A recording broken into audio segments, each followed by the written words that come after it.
कितने लोग तैयार हैं प्रभु के वचन को सुनने के लिए? हालेलुया। और मैं प्रभु का धन्यवाद करता हूँ। पिछले 2 सप्ताहों से प्रभु हमसे जो बात कर रहे हैं वो शिष्यता के बारे में है। कहे शिष्यता। आमीन। और हमने इसके मायने सीखे कि यीशु मसीह का पीछा किस प्रकार से किया जाता है, क्योंकि आज बहुत सारे लोग कहते हैं हम प्रभु में हैं। मैं कहीं पर गया था, एक व्यक्ति से मैं मिला, बड़ा आनंदित होकर मुझसे वो मिला और मुझे व्यक्तिगत रूप से वो साइड में ले जाकर कहते हैं हम भी प्रभु में हैं। मैंने कहा अच्छा। उसके बाद मैंने पादरी साहब से पूछा ये प्रभु में है? कहते नहीं। सो दोनों मायने अलग हो गए। एक व्यक्ति अपने मुख से इस बात की घोषणा कर रहा था हम प्रभु में हैं, और जब उनकी गवाही को मैंने उनके पास्टर जी से जाकर पूछा तो उन्होंने बताया ये प्रभु में वैसे नहीं है। और उससे ये समझ में आता है कि उनको लग रहा है वो प्रभु में है और इनको लग रहा है ये प्रभु में नहीं है, क्योंकि यीशु का पीछा करने के कुछ मायने हैं। बाइबल कहती है एक पेड़ जो है, और ये ज्ञान के तौर पर भी सही है, एक पेड़ अपने फलों से पहचाना जाता है। आमीन। यदि पेड़ पे फल ना लगे हो, ये बड़ा कठिन है ये कहना ये कौन सा पेड़ है, पर क्योंकि हमने पहले फलों को देखा होता है, और जब फल ना भी हो हमें पता है ये आम का वृक्ष और इस पर सेब लगेंगे, नहीं आम ही लगेंगे। ऐसा हुआ कभी कि आपने आम के पेड़ पर सेब लगे हो देखे हो? ऐसा नहीं हो सकता। उसी रीति से यदि हम प्रभु के शिष्य हैं तो बाइबल कहती है कुछ चीजें हमारे जीवन में भी दिखेंगी, उसके कुछ मायने होंगे। और यदि हमें नहीं पता, हम सब शिष्य बनने के लिए ही बुलाए गए हैं। आमीन। और शिष्यों को ही बाद में चलकर मसीही पुकारा गया था। और पिछले दिनों में मैंने एक स्टेटमेंट दी थी, बड़ी अजीब भी है, समझने के लायक भी है, और कई बार कईयों को समझ नहीं आती। मैंने कहा हर एक शिष्य मसीही है, पर ऐसा भी हो सकता है हर एक मसीही शिष्य ना हो। आमीन। उसका अर्थ यह है कि हर एक चेला मसीही पुकारा जाता है क्योंकि वो यीशु का पीछा करता है। पर आज एक ऐसे भी लोग हैं जो झुंड तो मसीहियों का है पर मसीह उनके जीवन में नहीं पाया जाता। और ये बड़ा जरूरी है कि मसीह जीवन में पाया जाए, और जब वो जीवन में हो तो हमें उसका पीछा करना है। हालेलुया। आमीन। सो पिछले 2 सप्ताह हमने यही सीखा था। सबसे पहले हमने मत्ती की बुलाहट से देखा मत्ती ने कैसे यीशु मसीह का पीछा किया। आमीन। और वैसा ही प्रभु भी चाहते हम उनका पीछा करें। और पिछले सप्ताह, बीते सप्ताह हमने देखा था यीशु मसीह का पीछा करने की कीमत। और यदि हम वो कीमत भरने के लिए तैयार नहीं हैं तो प्रभु कहते हैं मैं नहीं कहता कि तुम मेरे चेले बनने के योग्य नहीं हो सकता है आप विश्वासी बन जाएं। मैंने कहा था विश्वास तो दुष्ट आत्माएं भी करती हैं। हो सकता है आप कलीसिया आने वाले, भाई you are just a church goer, you just go and go back. कुछ लोग ऐसे ही हैं, कलीसिया जाते हैं और कलीसिया से घर चले जाते हैं, उनका जीवन इसी बात पर आधारित है। और कहीं ना कहीं ऐसे लोग सिर्फ विधि विधानों में फंस जाते हैं। वो विधि करने के लिए आते हैं। वो कलीसिया इसलिए है ताकि कल को जब फ्यूनरल हो तो फ्यूनरल अच्छे से पढ़ दिया जाए, जब शादी का समय आए तो किसी पास्टर की जरूरत पड़ेगी तो शादी पढ़ दी जाए, जब बच्चे का जन्मदिन आएगा, जब कोई बीमार हो गया, बस विधि विधानों के लिए हम कलीसिया जाते हैं। लेकिन प्रभु यीशु मसीह ने जब हमें शिष्य बनने के लिए बुलाया है, हम सिर्फ इसलिए नहीं बुलाएंगे कि हम सिर्फ चर्च में आना जाना करें, क्योंकि बाइबल में कहीं नहीं लिखा चर्च में, बाइबल में लिखा है मसीह में। आमीन। सो हम मसीह में बुलाए गए हैं। हालेलुया। हम चर्च में नहीं बुलाए गए। कई बार हम लोगों को चर्च में बुलाते हैं, आप चर्च आ जाइए। मैं उनसे अक्सर कहता हूं चर्च कोई बिल्डिंग नहीं है, चर्च हम लोग हैं। हालेलुया। इसका अर्थ है यदि आप किसी व्यक्ति से मिल रहे हैं, इसका अर्थ यह है कि एक कलीसिया जो यीशु की दुल्हन है, एक यीशु का शिष्य दूसरे व्यक्ति से मिल रहा है, तो हम लोगों को कलीसिया में नहीं बुला सकते, हम यीशु में बुलाते हैं कि मन फिर आइए, यीशु को अपना प्रभु ग्रहण कीजिए और प्रभु में आ जाइए। और यही आह्वान है कलीसिया का। आमीन। यीशु ने कहा जाओ सारे संसार में और लोगों को ईसाई बना डालो। ऐसा प्रभु यीशु ने नहीं कहा। हालेलुया। यही एलिगेशन लोग हम पर लगाते हैं। आज संसार में जाएंगे, अब बड़े सारे कानून निकल कर आ रहे हैं, यदि आपको पता चला हो या ना पता चला हो, जो धर्मांतरण के विरोध में हैं कि धर्म बदले जाते हैं, ईसाई बना रहे हैं। पर यदि बाइबल को पढ़े तो हम धर्मांतरण कर ही नहीं रहे, ना हम कर सकते हैं, ना ही हम ईसाई बनाने की दौड़ में हैं या उस चीज में हैं, क्योंकि यीशु ने हमें यह आज्ञा नहीं दी। यीशु ने हमें आज्ञा दी, जाओ शागिर्द बनाओ, जाओ शिष्य बनाओ और उन्हें वो सब बातें मानना सिखाओ जो मैंने तुम्हें सिखाई हैं। हालेलुया। सो इसका अर्थ ये है कि ये कह देना कि यीशु मैं आपकी शिष्यता में आ गया हूं, प्रभु मैं आपके पीछे चलूंगा, काफी नहीं है। उसके मायने हैं या उसके लिए आपको कीमत भरनी पड़ेगी, और हमने कीमत भरने के बारे में सीखा था, जिसमें अंतिम कीमत यही थी कि जो मेरे पीछे आना चाहे यदि वो अपना सब कुछ त्याग ना दे तो वो मेरा चेला बनने के योग्य नहीं है।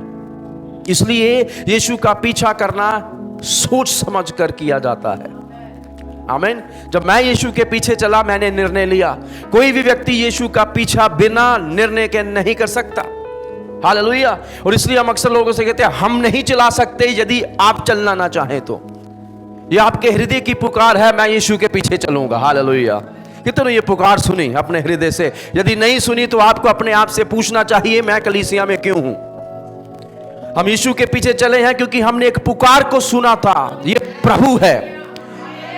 आमीन। हम यीशु के पीछे चले हैं क्योंकि हमने पहचान करी थी ये मसीह है, छुटकारा देने वाले हैं, उद्धार करता है। हालेलुया।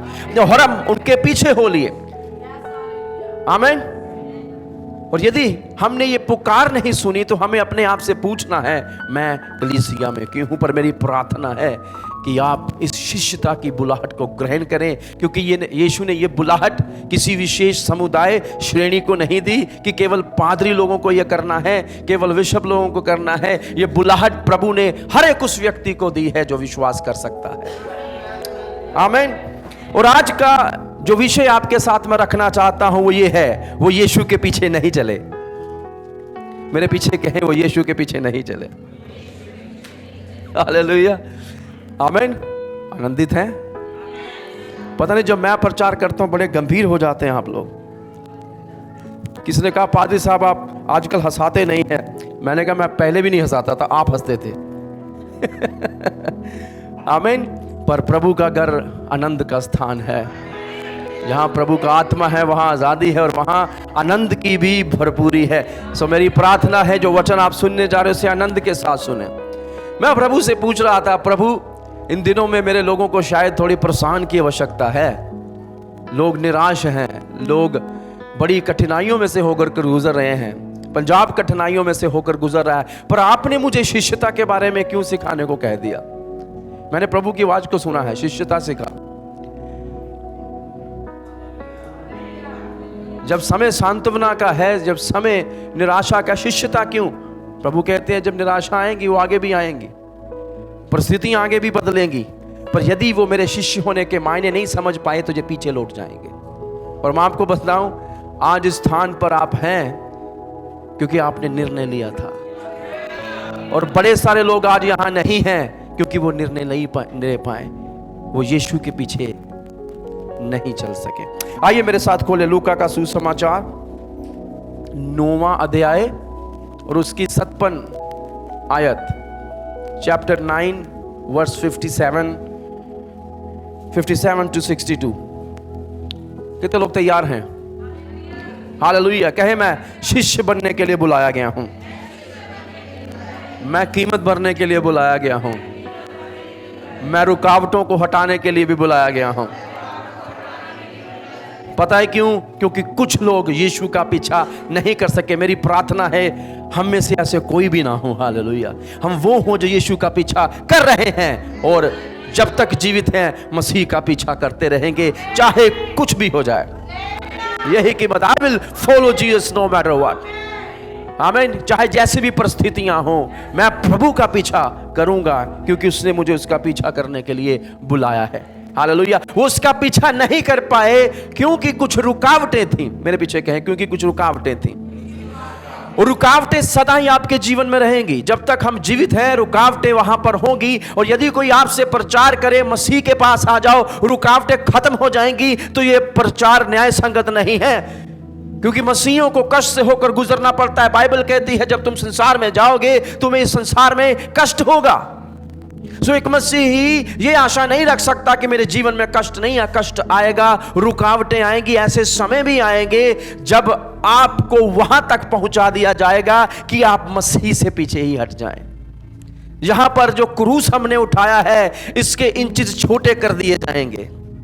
हालेलुया। आपको पता है जब पहले दिन हमने क्रूस उठाया था मुझे लगता है वो क्रूस छोटा था, पर जैसे ही आप मसीह को समझते गए, उसकी शिष्यता को समझते गए, क्रूस बड़ा होता जाता है। आमीन। पर शैतान उस जगह तक हमको लेके जाएगा, संसार या शरीर उस स्थान तक हमको लेके जाएगा जहां पर हमारा क्रूस का बोझ जो है छोटा होता जाएगा। और बड़े सारे लोग उसमें समझौते कर देते हैं क्योंकि रुकावटें जब आना शुरू होती हैं ऐसा लगता है कि शायद मसीह के पीछे चलना उतना लाभप्रद नहीं है, क्योंकि हर एक व्यक्ति आज संसार में लाभ के लिए काम करता है।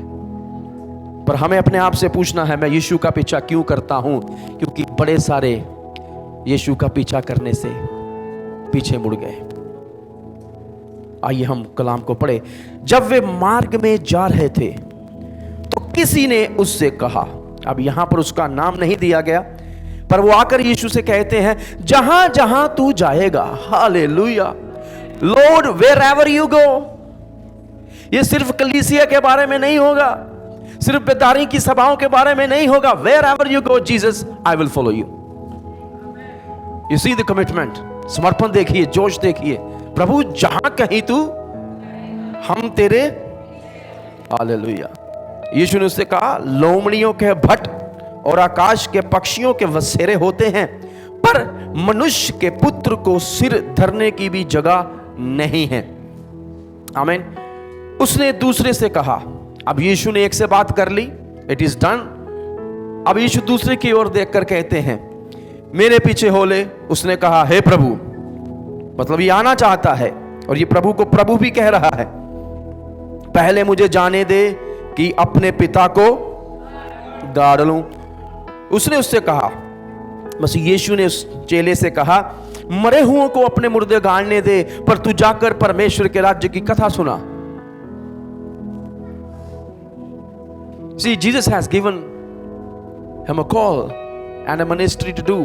प्रभु ने उसको बुलाहट भी दी और एक सेवा भी करने के लिए दी, पर वो यीशु के पीछे नहीं चल सका क्योंकि उसके बाद हम उसके बारे में कुछ नहीं सुनते। There is a silence, पिंड ऑफ साइलेंस। 61 आयत। एक और ने भी कहा, हे प्रभु, मैं तेरे पीछे। ओ हो, ये बड़ा ही अद्भुत लगता है जब लोग आकर कहते हैं, pastor ji whatever you say, मैं तेरे पीछे हो लूंगा। अब मैं आपको कई बार अपनी एग्जाम्पल इसलिए दे देता हूं क्योंकि हमारे पास यीशु मसीह अभी यहां पर वैसे नहीं है जहां उनके पास थे। आमीन। और यीशु अपनी अधिकार के माध्यम से बात करता है जो प्रभु ने जिनको कलीसिया में रखा हुआ है। पर पहले मुझे जाने दे कि अपने घर के लोगों से विदा लूं। लेट मी गो एंड से गुड बायज, और उसके बाद मैं आकर आपके पीछे हो लूंगा। यीशु ने उससे कहा, जो अपना हाथ हल पर रखकर पीछे देखता है वह परमेश्वर के राज्य के योग्य नहीं। हालेलुया।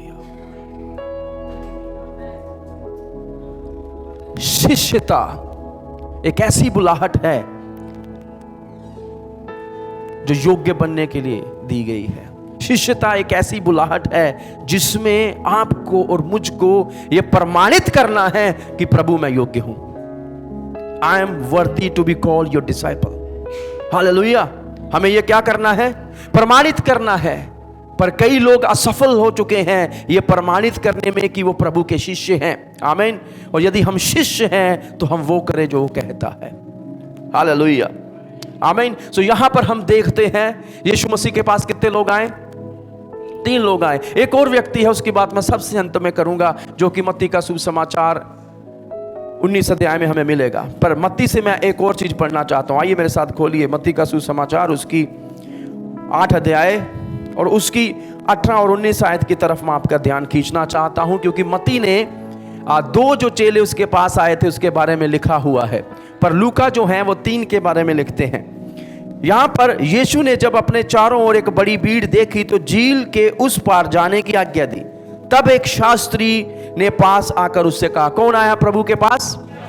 एक शास्त्री है, मैं चाहता हूं इस बात को आप अंडरलाइन कर लें। इंग्लिश में लिखा स्क्राइब्स, शास्त्री, जो शास्त्र का ज्ञान रखने वाले हैं। कहता हे गुरु, जहां कहीं तू जाएगा मैं तेरे पीछे पीछे बोलूंगा। सो यहां पर हमें समझ में आता है कि जो व्यक्ति यीशु के पास आया था, जहां कहीं तू होले मैं तेरे पीछे होलूंगा, वो कोई आम व्यक्ति नहीं था, वो एक शास्त्री था।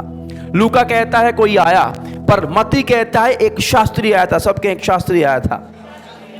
आज मैं आपको 4 ऐसी रुकावटें बताऊंगा जिसके बारे में पवित्र शास्त्र बताता है।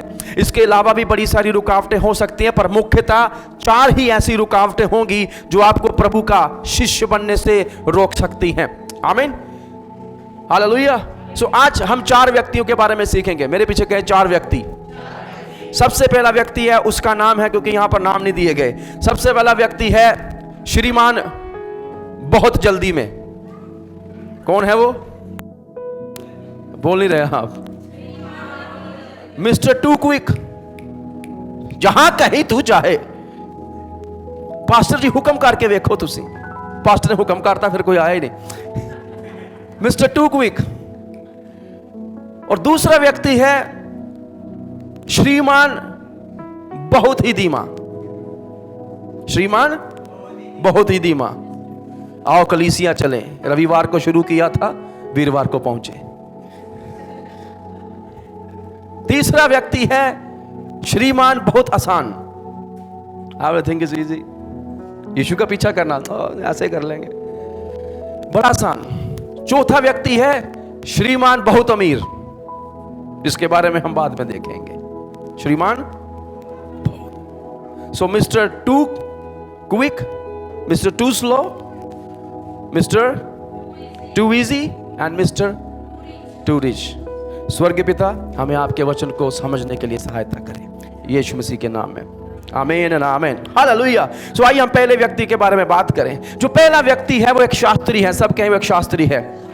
आमीन। हम कुछ रुकावटों को देखेंगे। पहली रुकावट क्या है? वो है कि ये व्यक्ति जो है यीशु का पीछा करने में बहुत जल्दबाजी में है।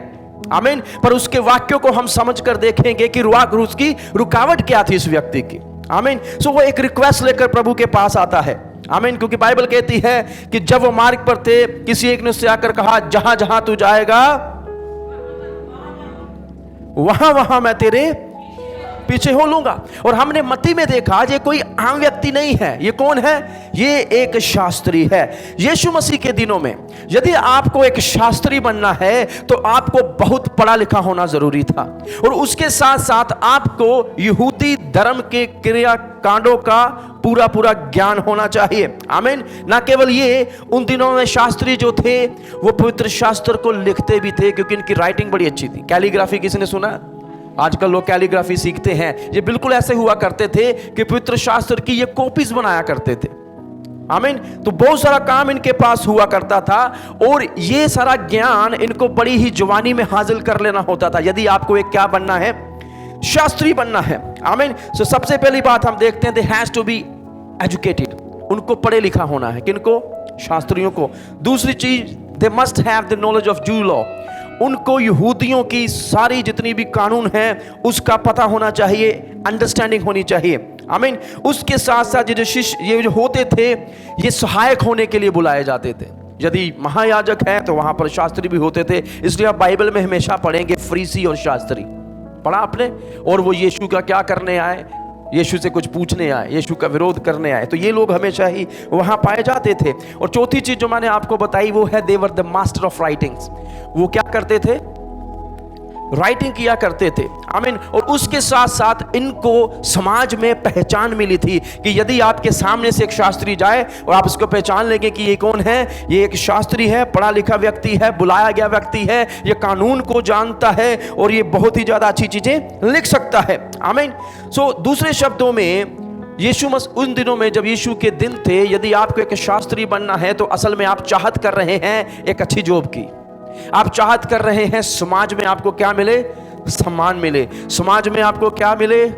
धन दौलत मिले। क्यों? क्योंकि यदि आप इतने सारे काम कर रहे हैं, इसका मतलब है आपके पास एक अच्छी जॉब है। हालेलुया। क्या है? एक अच्छी जॉब है। तो यहां पर हम एक ऐसे व्यक्ति को देखते हैं जो अपना जीवन बड़े सुख में जी रहा है। किसमें जी रहा है? हालेलुया। ये सुख में है, इसके पास कोई कष्ट नहीं है। ये एक शास्त्री है और यीशु के पीछे आकर ये कहता है कि प्रभु मैं तेरे पीछे हो लूंगा, जहां कहीं तू जाएगा वहां वहां मैं तेरे पीछे हो लूंगा। आमीन। और ऐसा दिखता है कि ये पूरी तरह तैयार है यीशु के पीछे चलने के लिए। ऐसा लग रहा है इसको कुछ भी रोक नहीं पाएगा, पर यीशु मसीह ने जो उसको जवाब दिया उसको सुनिए। ये तो उसकी कमिटमेंट। यीशु से कहा, लोमड़ियों के बट और आकाश के पक्षियों के बसेरे होते हैं, पर मनुष्य के पुत्र के सिर धरने की भी जगह नहीं है। हालेलुया। और थोड़ी देर के लिए हमें ऐसे लगता है पता नहीं यीशु मसीह ने उसको ऐसा जवाब क्यों दिया है। वो तो कह रहा प्रभु जहां कहीं तू जाए, और यीशु कह रहा है कि भाई मेरे पास जगह नहीं है। जहां कहीं तू जाए मेरे पास जगह नहीं है, जहां कहीं तू जाए मैं तेरा पीछा करूंगा। लोमड़ियों के पास, पक्षियों के पास रहने का स्थान है, मेरे पास रहने का स्थान नहीं है।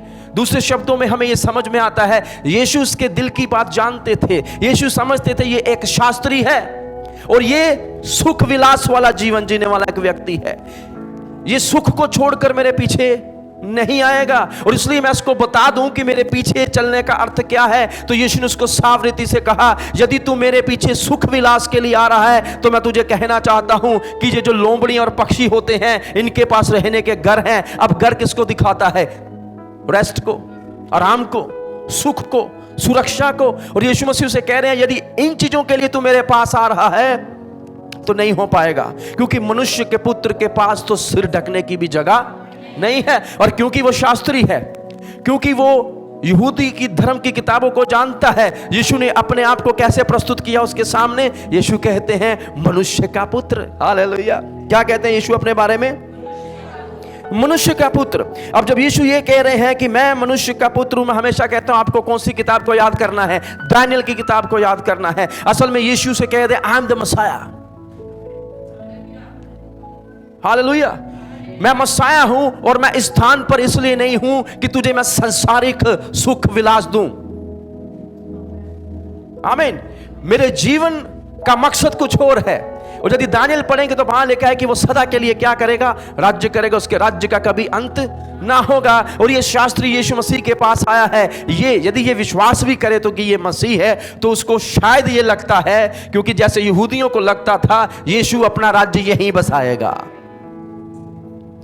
और बड़े सारे लोग इसलिए यीशु मसीह के पीछे हो लिए थे, क्योंकि जब ये राजा बनेगा तो उसके राज्य में हम अच्छे से रह पाएंगे, क्योंकि हम इसके पीछे हो लिए हैं। और यहां एक शास्त्री भी यीशु के पीछे आने के लिए तैयार है। Lord I will follow you. प्रभु मैं तेरे पीछे चल पड़ूंगा, जहां कहीं तू जाए वहां मैं तेरे साथ जाऊंगा, यदि मुझे सुख विलास मिले तो। सबसे पहली रुकावट जो आपकी शिष्यता में आ सकती है वो ये है कि आप यीशु का पीछा सुख विलास के लिए कर रहे हैं। If you're following Jesus for the worldly comforts, आराम के लिए। अब ऐसा भी नहीं है कि यीशु विश्राम नहीं देता। यीशु ने तो कहा है बोझ से दबे लोगों मेरे पास आओ, मैं तुम्हें विश्राम दूंगा। पर कई बार ये विश्राम जो है ये प्रभु का स्थान ले लेते हैं। कई बार दुनिया के सुख विलास प्रभु का स्थान ले लेते हैं और हम सिर्फ एक ही बात के लिए यीशु का पीछा शुरू कर देते हैं, वो है कि मुझे कुछ मिल जाए। है कि नहीं? इन दिनों के आप प्रचार खोलकर देखिए। मैं कई बार इंस्टाग्राम, यूट्यूब, इधर उधर कुछ प्रचार आपके सामने आ जाते हैं और आप सुनने लग जाते हैं कि इस प्रभु के दास ने क्या कहा है। आज शिष्यता का प्रचार विलुप्त हो चुका है। जब शिष्यता केवल स्कूलों में सिखाई जा रही है, वो कहते हैं this is not something you should preach in the church, this is for the Bible colleges. ये बाइबल कॉलेजेस के लिए है या डिसाइपलशिप स्कूल के लिए है, ट्रेनिंग्स के लिए है। पर मैं आपको बताऊं यदि शिष्यता कलीसिया में नहीं हो रही तो फिर कहीं भी नहीं हो रही। और आज हम कहीं ना कहीं, ये हमारी गलती है, हमारे जैसे लोगों की, जो पासवान है, जो प्रेरित है, विशुद्धता है, हमने लोगों को केवल सुख देखना सिखाया है। यीशु के पास आओ जो सुख मिलेगा, यीशु के पास आओ जो चंगाई मिलेगी। अब ऐसा नहीं यीशु चंगा नहीं करता, पर यदि वो ना करे तो क्या वो प्रभु नहीं? मैं अक्सर लोगों से ये कहता हूं, जब बरकतें आती हैं प्रेज द लॉर्ड, हालेलुया, और जब चुनौतियां आती हैं तब हम घबरा जाते हैं, क्योंकि हमें तैयारी नहीं दी गई, हमें बताया नहीं गया यीशु के पीछे चलने के क्या मायने हैं। कष्ट आ सकते हैं, और आज लोग यीशु के पीछा सिर्फ सुख के लिए करते हैं। मैं आपको बताऊं, यदि किसी को सुसमाचार सुनाए उसके बाद आपको उसको ये सिखाना है यीशु के पीछे चलने का अर्थ क्या है। यदि अर्थ नहीं सिखाएंगे तो वो व्यक्ति जब उसके जीवन में चुनौती आएगी उसी समय यीशु को छोड़ के चला जाएगा। मैंने देखा कई लोग आकर कहते हैं पास्टर जी यदि ये वाला काम हो जाए, यदि प्रभु मेरी ये वाली दुआ सुन ले तो जहां कहीं प्रभु चाहे, आंधी आए तूफान आए, जहां कहीं वो चाहे मैं पहुंच जाऊंगा। और यीशु कह रहे हैं यदि तू सुख विलास के लिए मेरे पीछे आया है तो मैं तुझे बता दूं, लोमड़ियों के भी अपने घर हैं। होते हैं जानवरों के घर, वहां जाकर वो घुस जाते हैं। पक्षियों के घोंसले होते हैं। और वो प्रभु कहते हैं मेरे पास कुछ नहीं है तुझे देने के लिए दुनिया। अब ऐसा नहीं है कि यीशु के पास था नहीं, पर यीशु उसके मंतव्यों को जांच रहे हैं। Why you want to follow me. प्रभु किसको जांचते हैं? उसके मंतव्यों को जानते हैं। और प्रभु जानते हैं उसके हृदय में क्या है।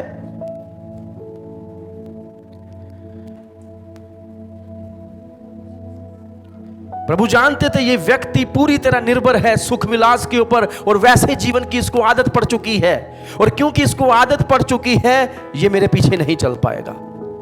That's why Jesus challenges him कि यदि तू अपने सुख विलास त्याग कर मेरे पीछे आना चाहे तो तू आ सकता है, पर यदि तू सुख विलास के लिए मेरे पीछे आ रहा है, वैसा ही जीवन चाहने के लिए जैसा तू जी रहा है, तो तू नहीं चल पाएगा। हालेलुया। तो सबसे पहली रुकावट जो किसी के सामने आ सकती है यीशु का पीछा करने में, वो क्या है? सुख विलास। आमीन। सुख विलास। Now this is mister too quick to follow. Hallelujah.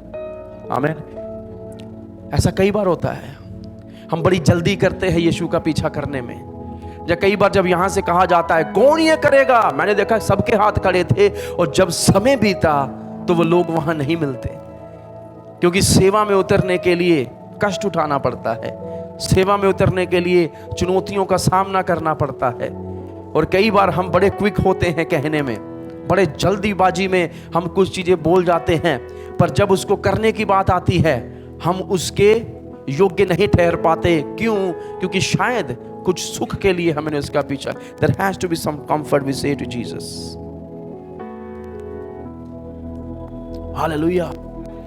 और याद करिए इसी 9वें अध्याय में यीशु ने कहा था 23 से 26, जो कोई मेरे पीछे आना चाहे वो अपने आप का इनकार करे, अपना क्रूस उठाए और प्रतिदिन मेरा पीछा करे। जुम्मे के जुम्मे नहीं, प्रतिदिन प्रभु ने वो बुलाहट दी है कि हम घर में हैं, चाहे हम अपने दफ्तर में हैं, चाहे कहीं भी हैं, हम ये ना भूले हम कौन हैं, और उसका पीछा करने में हम कभी भी देरी ना करें। हालेलुया। मैं आपको एक बात बताऊं, विश्वास को जो हम में है, इसको किसी भी सुख की आवश्यकता नहीं है परमेश्वर की इच्छा की पूर्ति के लिए। आमीन। और कई बार हम भी ये प्रचार करते हैं, मैंने भी किया, if there is no peace that's not the will of God.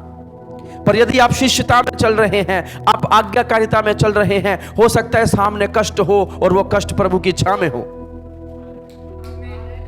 कितने लोग कहेंगे यीशु के पास में आया और मुझे कष्ट नहीं मिला? कष्ट नहीं मिला? नहीं मिला? कष्ट मिला है ना? हाँ, तो वही बोल रहा हूं मैं। एक भी हाथ खड़ा नहीं होगा आपको कष्ट नहीं मिला। कष्ट मिला है तो हाथ खड़े होंगे। अब बताइए कितने लोगों के जीवन में कष्ट आया है फिर भी? हालेलुया। आमीन। और क्या आप कष्ट के साथ प्रभु के साथ चले? Praise the Lord. और उसमें कष्ट के गुजरने के बाद आपको यह भी समझ में आया होगा कुछ प्रभु की इच्छा थी इसमें मुझे कुछ सिखाने के लिए। आमीन। You learn something and you come out of it. आपने उस कष्ट से कुछ सीखा और आप उसमें से खड़े होकर निकल आए। और कहीं ना कहीं मैंने लोगों को कहते हुए सुना है, मेरे जीवन में कष्ट बहुत है, पर जब मैं इसमें निकला मेरे दिल का शुद्धिकरण, मैंने लोगों को पश्चाताप करते हुए देखा, जो कि तब नहीं हो पाया जब वो आनंद कर रहे थे, जब वो आशीष में चल रहे थे, जो खुदा बरकतें छुटकारा दे रहा था। People never repent. और जब कष्ट आता है देन वी स्टार्ट थिंकिंग, तब हम सोचना शुरू करते हैं ये क्यों हुआ, कैसे हुआ। एंड दैट्स वेयर, और वही ये स्थान होते हैं जब प्रभु की आवाज बड़ी साफ होने लग जाती है। कुछ कहते हैं प्रभु कैसे बात करता है? बाइबल से बात करता है, सपनों से बात करता है, स्वर्गदूतों से बात करता है, चिन्ह द्वारा बात करता है। पर एक और तरीका प्रभु जिससे बात करता है, प्रभु कष्टों में बात करता है।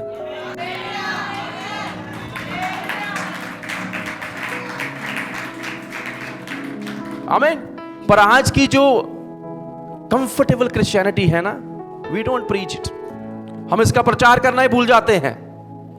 हम कहते हैं come to Jesus, he will give you comfort, come to Jesus, he will give you comfort. यीशु के पास आओ, वो तुम्हें सुख देगा। और जैसे दुख आता है तो विश्वासी बेचारा वो चक्का हुआ होता है, ये क्या हो गया।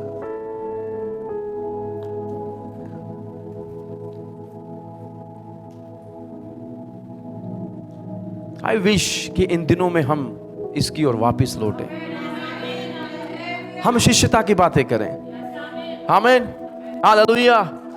प्रभु के पास बड़ी बरकतें हैं देने के लिए, पर आज उसकी मैं बात नहीं करना चाहता। आज मैं बात करना चाहता हूं उन रुकावटों की जिन्हें हटाकर हम और अच्छे शिष्य बन सकते हैं। क्योंकि यदि हम ऐसा नहीं करेंगे तो याद रखिए, वो यीशु का पीछा नहीं कर पाए। ये व्यक्ति यीशु का पीछा नहीं कर पाया, क्योंकि इसके बाद हम उसके बारे में कोई आयत नहीं पढ़ते कि उसने यीशु को कुछ कहा हो। देयर वाज साइलेंस, क्योंकि शास्त्री समझ गया यीशु क्या कह रहे हैं। हो सकता है आज के समय में हमें यह समझ ना आए, पर उन दिनों में जब शास्त्री थे, यीशु बात कर रहे हैं, ही अंडरस्टूड दैट कि यीशु उसको कुछ कीमत भरने के लिए कह रहे हैं, and he was not ready. और इसलिए वो यीशु का पीछा नहीं कर पाया, वो पीछे मुड़ गया। हालेलुया, आमीन।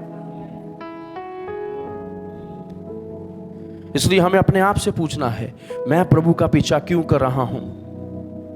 क्या मेरे सुख विलास या मेरा कंफर्ट या सुख को प्राप्ति करना मुझे परमेश्वर की आज्ञाकारिता करने से रोक रहा है? मैं किसी से मिला, मैंने कहा आप कलीसिया नहीं आए। कहते एक ही एतवार होता है। कितने? एक ही रविवार। मैंने कहा ये मुझे भी पता है, ये प्रभु को भी पता है, उसने दिए हैं दिन एक ही। मैंने कहा वही तो मैं आपसे कह रहा हूं। आप मुझे ये बहाने के रूप में बता रहे हैं नींद लेने का, रिश्तेदारों के घर आने का, एक ही घूमने जाने का। वो मुझे ये बता रहे थे। मैंने कहा यही तो मैं आपको समझा रहा हूं, एक ही रविवार होता है जब हम मिलकर प्रभु की आराधना करते हैं, है ना? It is how you see. Now this is the matter of priorities. आपकी जीवन में प्राथमिकता किसकी है? हालेलुया। और आपको इसी बात से जांचना है, मेरी प्राथमिकता क्या है? आमीन। सो खुदा की आप क्या करें? आज्ञाकारिता करें। दूसरी चीज, हम दूसरे व्यक्ति की ओर जाएंगे। कौन है ये? पहला व्यक्ति था मिस्टर टू क्विक, जल्दी जल्दी आया, जल्दी जल्दी चला भी गया। Praise the Lord. मैंने कई लोग देखे हैं जो जल्दी जल्दी आते हैं, वो जल्दी जल्दी चले भी जाते हैं। जल्दी जल्दी आए थे, जल्दी जल्दी चले गए, जल्दी जल्दी बरकत ली, जल्दी जल्दी मुड़ गए।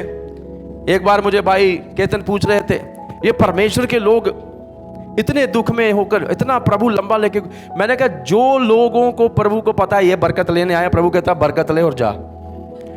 पर जिनको प्रभु शिष्य होने के लिए चुनता है, जिनका हृदय प्रभु के साथ सही है, प्रभु ने अच्छी ट्रेनिंग देता है। हालेलुया, आमीन। सो यदि आपकी आशीष आने में समय लग रहा है, it means you are in a training period. प्रभु आपको उसमें लेकर चल रहा है, परीक्षण में। जब आपका परीक्षण पूर्ण होगा तब मेडल भी लग जाएंगे, प्रेज द लॉर्ड। तब रिवॉर्ड्स भी आ जाएंगे, तब हमें वो मिलेगा जो खुदावन हमें देना चाहता है। And that was my question. ये मेरा भी एक सवाल था प्रभु को। प्रभु, मैंने उसके लिए प्रार्थना करी, यूं हो गया, मैं खुद के लिए दुआ कर रहा हूं, मेरा कुछ आ ही नहीं रहा। Lord said you are in a training period. आमीन। God was teaching me to trust him. प्रभु मुझे सिखा रहा था उन पर भरोसा रखना। और एक बार आपने ये सीख लिया ना खुदा पर भरोसा कैसे रखा जाता है, फिर आंधी आए, तूफान आए, नाव डूबे, मैं डूबूं, कोई फर्क नहीं पड़ता। क्योंकि आपने भरोसा रखना सीख लिया है कि प्रभु यदि मेरी नाव भी डूबे तो उसको भी तरा सकता है। यदि मैं डूबूं तो मुझे पकड़ कर निकाल भी लेगा। सामने लाल समुद्र हो तो भाग भी कर देगा। मरने का समय भी ना हो तो मन्ना निकाल देगा। वो कुछ भी करने की क्षमता रखता है। मुझे वो विधवा की याद आती है। वो कहती है थोड़ा सा आटा और तेल पड़ा है कूपी में, खाएं पिए और मर जाएं। उसकी तैयारी मरने की थी, पर जब प्रभु के दास ने उससे कहा तो मेरे लिए कुछ बना के ले आ, शी ट्रस्टेड आमीन। उसने खुदा के दास को बनाकर दे दिया और बाइबल कहती है उसके बाद उसके जीवन में बहुत आयत थी। We need to learn this, आमीन। सो प्रभु हमें सिखाता है जब हम बेहतर शिष्य बने तो वो बिना विश्वास के नहीं हो सकता, भरोसे के नहीं हो सकता। और दूसरा व्यक्ति आता है, कौन है ये वो व्यक्ति है जो है श्रीमान बहुत धीमा। श्रीमान बहुत धीमा जी आते हैं और यीशु से कहते हैं मुड़कर, मैं आपको बताऊं यीशु ने अपने चेलों को 70 के उसमें भेजा था, याद है आपको, गलील में सेवा करने के लिए, कितनों को याद है, आमीन। और उनको ये अधिकार दिया कि वो जाकर सुसमाचार सुनाए और उनको अधिकार दिया कि वो दुष्ट आत्माएं निकाल सके और बीमारों को चंगा कर सके। और इन सबको ये बुलाहट दी गई है और ये सब ये करने के लिए भी गए हैं, आमीन। और उसके बाद ये वापिस भी आते हैं प्रभु के पास। सो कहीं ना कहीं यीशु की प्रख्याति बढ़ गई थी कि उसका चेले बनने से ये सब भी होता है।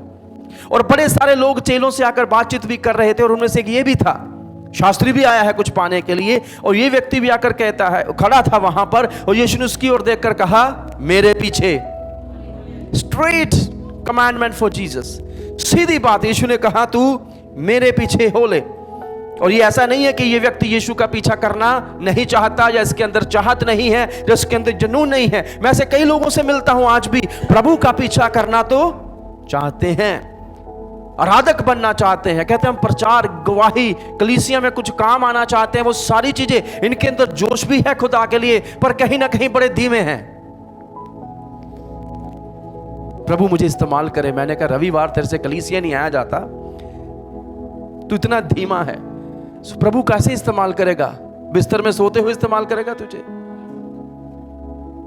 कि तू बिस्तर पर सोया, तेरी आत्मा बीच में से निकल कर कलीसिया जा रही है। किसी ने मुझे ऐसा भी कहा था एक बार, पास्टर जी मैं घर में सोया था, मैं आपको एक चमत्कार की बात बताऊं। मैंने हाँ, मेरी आत्मा कलीसिया में थी। प्रभु ऐसा नहीं चाहता कि तेरी आत्मा ही वहां पहुंच जाए, आमीन। खुद भी आप चलकर आए। लोगों के पास अजीब से बहाने होते हैं आत्मिक बातें करने के लिए। आप इनको सही बात सुनाइए, आप ये आपको आत्मिक बात बताएंगे। आप इनको कलाम की बात सुनाइए, आपको दर्शन की बातें सुनाने लग जाएंगे। मुझे ऐसे लोगों से बहुत डर लगता है, क्योंकि ये कभी नहीं समझते।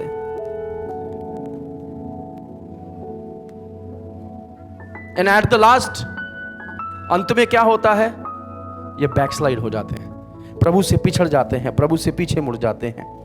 और यहां पर ये व्यक्ति को यीशु ने कहा मेरे पीछे हो ले। उसने कहा हे प्रभु, पहले मुझे जाने दे कि मैं अपने पिता को गाड़ लूं। आमीन। सो यहां पर हमें समझ आता है ये व्यक्ति प्रभु का पीछा करना चाहता है, इसके अंदर चाहत है खुदावन का पीछा करने की। जब यीशु ने कहा मेरे पीछे आ ले, he said I am interested to follow you Jesus, मुझे रुचि है आपका पीछा करने के लिए, पर पहले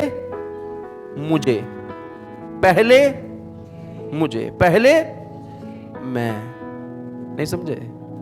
पहले आप नहीं, पहले प्रभु आप नहीं, पहले मैं। Let me do what I wanted to do first, then I follow you. पहले मैं वो कर लूं जो मुझे करना है। मैं आपका पीछा तो करना चाहता हूं, पर मेरे तरीके से, जैसा आप चाहते हैं वैसा नहीं। और आज संसार की एक सबसे बड़ी रुकावट यही है। इसको पता क्या कहते हैं? पहले था कंफर्ट, सुख, दूसरा है सुविधा, convenience. I want to follow you but at my convenience. प्रभु मैं आपका पीछा करना चाहता हूं तब तक जब तक मुझे सुविधा मिल रही है, जब तक मुझे सही लगे, जब तक मेरे तरीके से हो। मुझे किसी ने कहा पादरी साहब आप कलीसिया 12 बजे लगाइए, मैं टाइम पर आऊंगा। मैंने कहा 12 बजे लगाएं तो कुछ लोग कहते हैं पूरा दिन चला गया, उधर पूरा दिन चला जाएगा। घर वाले बहुत कुछ कहते हैं, यहां भी घर वाले आ गए हैं बीच में। और कुछ लोग ऐसे होते हैं कि हमने जल्दी लगा दी तो उनको भी दिक्कत हो रही है कि हमारी नींद पूरी नहीं हुई। फिर कलीसिया में आकर भी कुछ लोग सोते हैं, और ये वो लोग हैं जिनकी नींद कभी पूरी नहीं होती।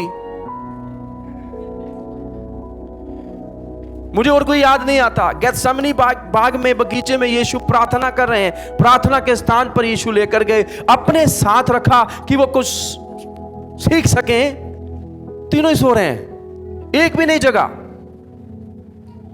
क्या सीखा उन्होंने प्रभु यीशु से इतने साल? एक सिपाही भी रात को जगकर अपने नगर की रक्षा करता है।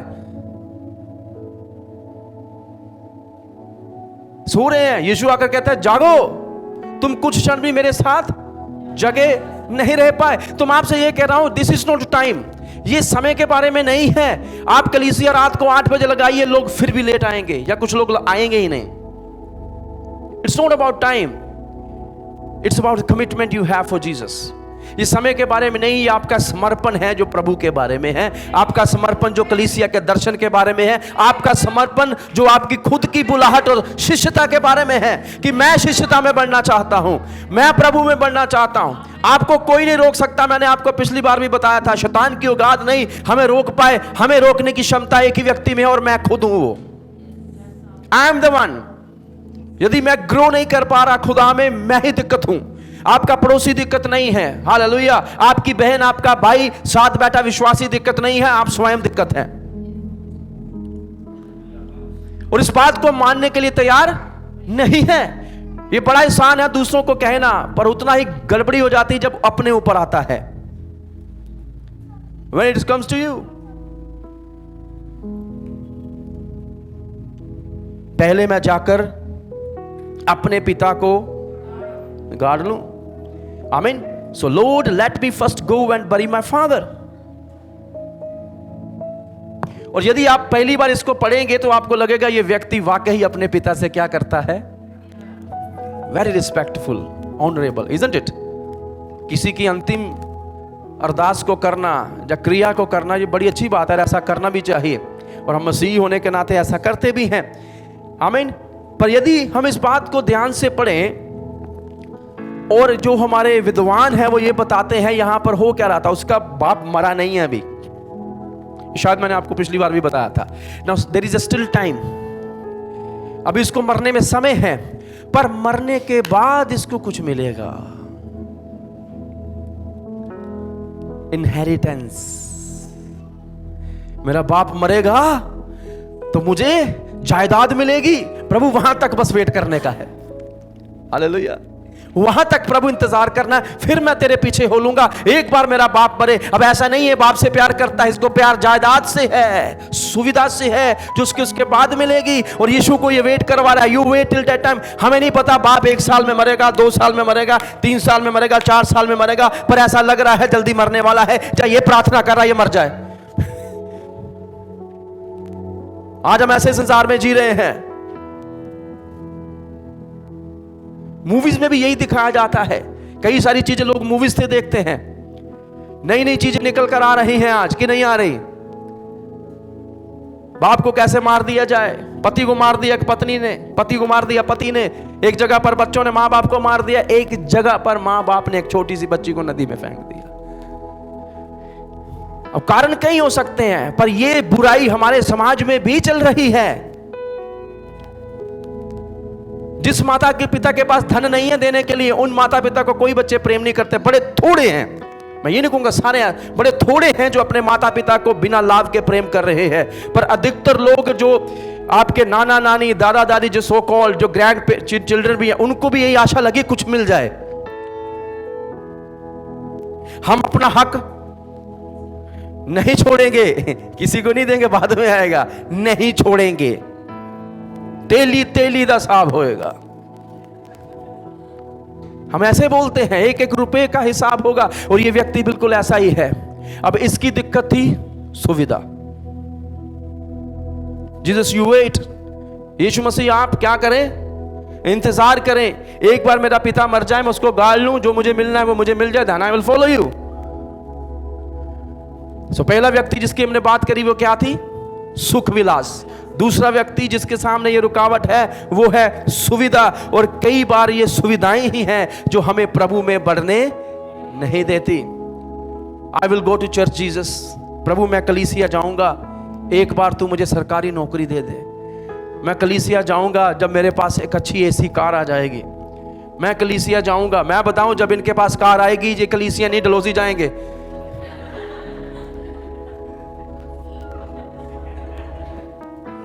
That's what they do।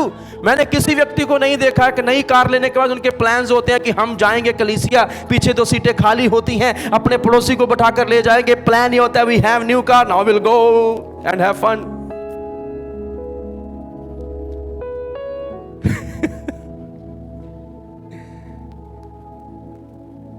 सही बात है, कुछ लोग कहते सही बात है। मुझे नहीं पता आपके लिए सही है कि नहीं, आप खुद जांचिए। हालेलुया।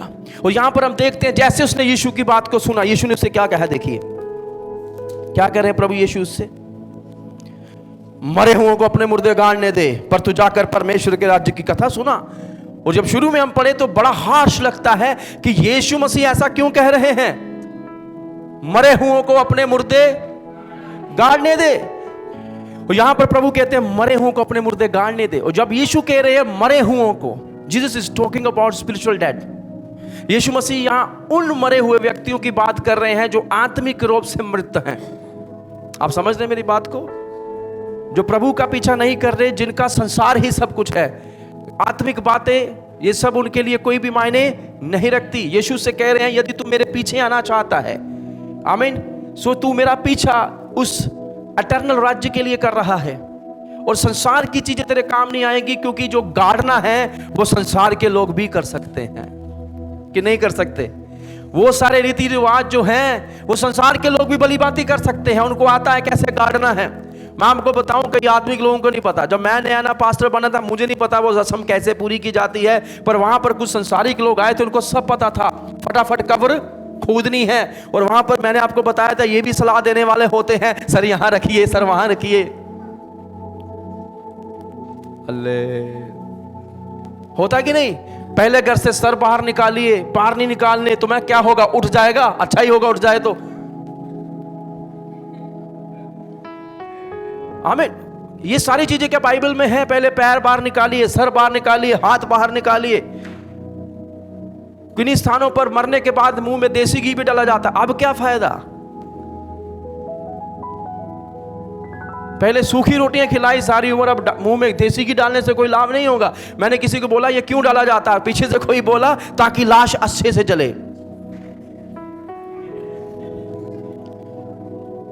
जहां पर जलाया जाता है, जहां पर दफनाया जाता है, वहां अलग ही चीजें हैं। कि कोई कहता कब्र के ऊपर से नहीं जाना, तो क्या होगा, क्या मैं दूसरे देश में पहुंच जाऊंगा।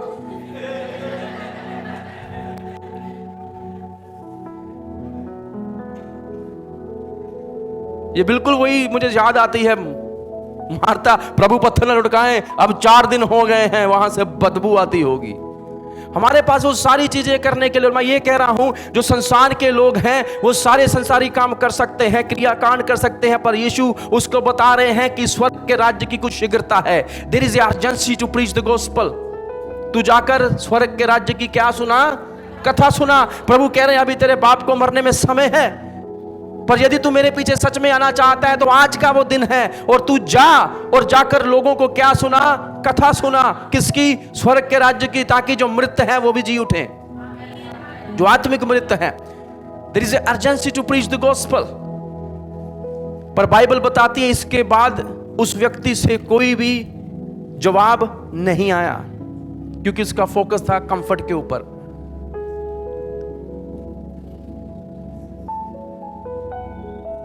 हालेलुया।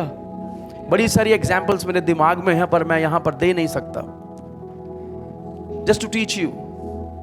बड़ी सारी इलस्ट्रेशंस हैं जिसको समझने के लिए हम और इसको गहराई में समझ सकते हैं, पर इस व्यक्ति के पास अब कोई भी जवाब नहीं है। हालेलुया।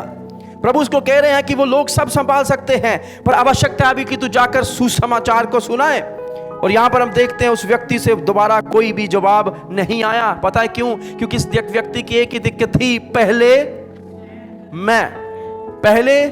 मैं। और शिष्यता की एक सबसे बड़ी बुलाहट जो वो है वो ये है, पहले प्रभु, पहले परमेश्वर का कार्य। अब ये नहीं है कि यीशु मसीह आपको ये कह रहे हैं कि आप अपनी पारिवारिक जिम्मेदारियों से भाग जाएं। प्रभु आपको कह रहे हैं अपनी पारिवारिक जिम्मेदारियों के बीच में भी प्रभु आपकी प्राथमिकता होना चाहिए। मैं एक व्यक्ति से मिला, मैंने कहा इस पाप में तू क्यों पढ़ रहा है? कहता मेरे पिताजी चाहते हैं मैं पढ़ूं। सो आप अच्छी बातों में उनको बढ़ाएं, पर यदि आपको कोई कलाम के खिलाफ चलाने की कोशिश कर रहा है, ऐसे व्यक्ति के साथ आपकी कोई भी सहभागिता नहीं होनी चाहिए, फिर चाहे वो कोई भी हो। यदि आपका खुद का पाप आपको चोरी करने के लिए कहे तो क्या कहेंगे आप? मुझे इनकी ये दीनता में रहना, खुदा ने कहा आदर करिए। आदर करने का मतलब ये नहीं है कि सारी बातें आपको मानने की आवश्यकता हो, पर वो जो खुदा के कलाम के अनुसार है। आमीन। कुछ लोग कहते हैं कलीसिया में दीनता करना बड़ी मुश्किल है। यदि हम आपको खुदा के कलाम के खिलाफ कुछ बोल रहे हैं, अदीनता ना करें। पर यदि हम केवल खुदा का कलाम प्रचार कर रहे हैं तो यह आपकी जिम्मेदारी है खुदा के कलाम की अधीनता में आना, यदि आप एक शिष्य हैं तो। नहीं तो फिर हमारे साथ भी वही हो जाएगा, प्रभु पहले मुझे जाकर मुर्दे गाड़ने दे। मिस्टर टू स्लो, श्रीमान बहुत धीमा, प्रभु की आज्ञा मानने में बहुत धीमा, क्योंकि ये पहले मैं है। और जो पहले मैं वाले लोग होते हैं ये धीमे होते हैं, इनसे कलीसिया में समय पर आया नहीं जाता। प्रभु के आज्ञाकारिता करने में सबसे पीछे होते हैं, सबसे पिछली वाली लाइन में। और पता नहीं कुछ लोग तो जो आगे वाले काम कर रहे हैं उनको देखकर पीछे से मुड़ जाते हैं, इतना काम करना पड़ेगा, चलो चलो घर चले। कि आपने भी कभी ऐसा बचपन है, आपने जैसे देखा बड़े भाई को काम लगा, छोटी बहन को या छोटे भाई को नींद आने लग गई। मेरे घर में एक चीज होती है, कई बार जब मैं मेरी बड़ी बेटी को डांटता हूं, छोटी बेटी इतनी बुद्धिमान समझदार है, इसके ऊपर प्रभु का भय आ जाता है उसी समय। डांट बड़ी को पड़ रही है, छोटी की कोई गलती नहीं है, पर इसके ऊपर एक भय अजीब सा आ जाता है कि कहीं अब मेरा नंबर ना लग जाए। और ये भाग कर सीधा यदि सोने का समय है तो सोने लग जाती है, एकदम छुपने का स्थान माँ के पास जाकर छुप जाती है। और साथ में ये भी कहती है, पापा मैं तो आपकी अच्छी बेटी हूं, देखो मैंने तो कुछ नहीं किया।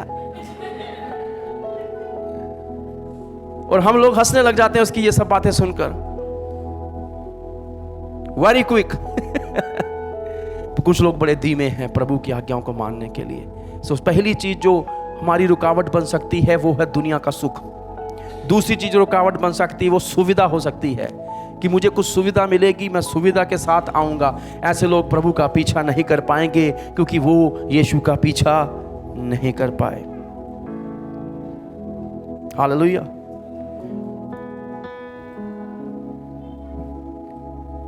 और मैं आपसे एक बात और कहूं, सुविधाएं बुरी नहीं होती। आपके पास कार हो, जहाज भी हो, प्रभु आपको दे, आपके पास घर हो, बेटे बेटियां हो, विश्राम की चीजें हो, एसी लगा हो, सब कुछ ठीक है।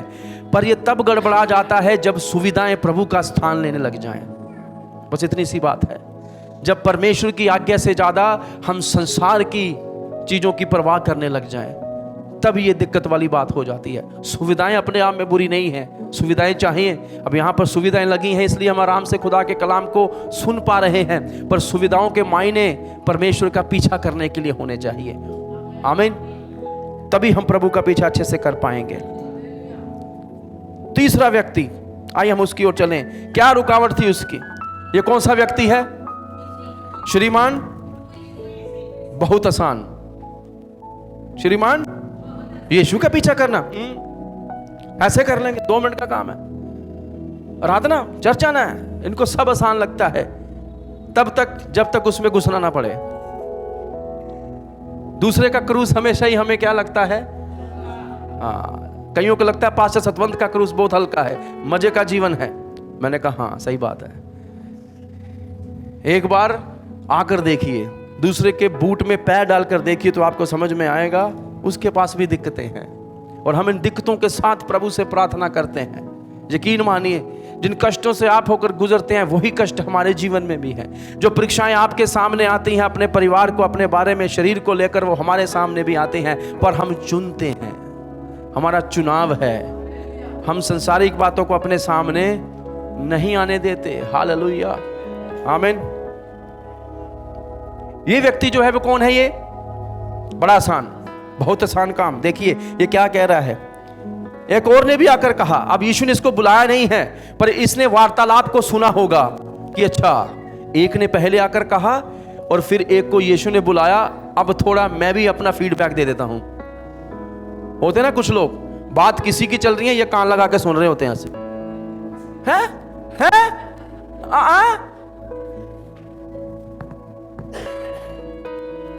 नहीं देखे आपने ऐसे लोग? मैंने देखे हुए हैं। मैं कई बार जब यहाँ किसी से व्यक्तिगत बात कर रहा हूँ, कुछ 4-5 लोग होते हैं कलीसिया के, उनके कान इधर लगे होते हैं। मैं कहने गोरना की तरह बदी आवाज सुनी होती ना तू,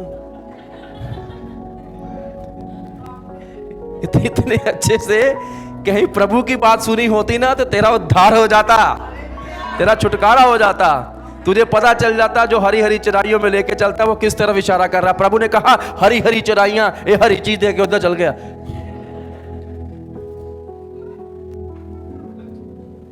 हालेलुया। और सलाबा भी हरा ही होता है ना। पंजाबी में मजा आता है प्रचार करने का, खुद पे खुद आनंद उमड़ आता है सुनने में। ठीक है, ये व्यक्ति ने यीशु के पास आया, कहा हे प्रभु मैं तेरे पीछे हो लूंगा। He said in future लूंगा, I will follow you, मैं तेरे पीछे हो लूंगा। Look at me Jesus, मेरी तरफ देख प्रभु, मैं तेरे पीछे हो लूंगा। ये जैसे प्रभु पे एहसान कर रहा हो, प्रभु मैं, you understand that? Lord me, अगला पौलुस मैं ही हूं, मैं तेरे पीछे, अगला आराधक मैं ही हूं। ये नहीं कर पा रहे प्रभु, अगला मैं ही हूं, मैं तेरे पीछे हो लूंगा। Isn't it wonderful Jesus? I will follow you। अच्छा देखिए, कहता मैं तेरे पीछे हो लूंगा, पर पहले, ओहो इसकी भी वही दिक्कत है, पहले मुझे जाने दे कि अपने घर के लोगों को विदा ले आऊं। पहले की दिक्कत याद है आपको? सुख, दूसरे की दिक्कत सुविधा। इसमें ये दोनों दिक्कतें हैं, इसको सुख भी चाहिए सुविधा भी चाहिए। मैं तेरे पीछे हो लूंगा पर पहले मुझे जाकर अपने घर वालों को टाटा बाय बाय करने दे। अब यहां ये व्यक्ति भी यीशु का पीछा करना चाहता है, इसके अंदर भी क्या है, मन तो है, पर यह भी यीशु का पीछा नहीं कर पाया। क्यों? क्योंकि पहले मैं जाऊं और घर वालों को क्या कहूं, विदा कह लूं। हालेलुया। और यहां पर हमें समझ में आता है वो संसारिक संबंध, संसारिक चीजें। और अब ये भी नहीं है कि प्रभु ये कह रहे हैं कि तुम अपने माता पिता को छोड़ दो, पर कलाम में एक जैसे जगह लिखा है जो छोड़ेगा उसको प्रभु प्रतिफल देगा। और मैं आपको बताऊं, जब मैं ये प्रचार करता हूं मैं ये कर सकता हूं, पता है क्यों? क्योंकि एक दिन मैं घर बार, माता पिता, भाई बहन, सगे संबंधी सब कुछ छोड़कर यीशु के पीछे हो लिया था। आमीन। और ये गवाही मेरे परिवार वाले दे सकते हैं। I was away for many years, पर एक समय आया मैंने यदि यीशु के लिए इनको छोड़ा था और यीशु ने इन सबको वापस मुझे दे दिया है। और मुझे सौभाग्य प्राप्त हुआ कि मेरे परिवार को मैं खुद बपतिस्मा दे सका। हालेलुया। यीशु किसी का भी ऋणी नहीं है। कुछ भी हम जो प्रभु के लिए त्यागते हैं, प्रभु में क्षमता है हमें वापस दे देने की, और खुदावन ऐसा करेगा जब एक समय आएगा। हालेलुया। आमीन। सो यहां पर वो कह रहा है कि पहले मैं जाकर क्या कर लूं,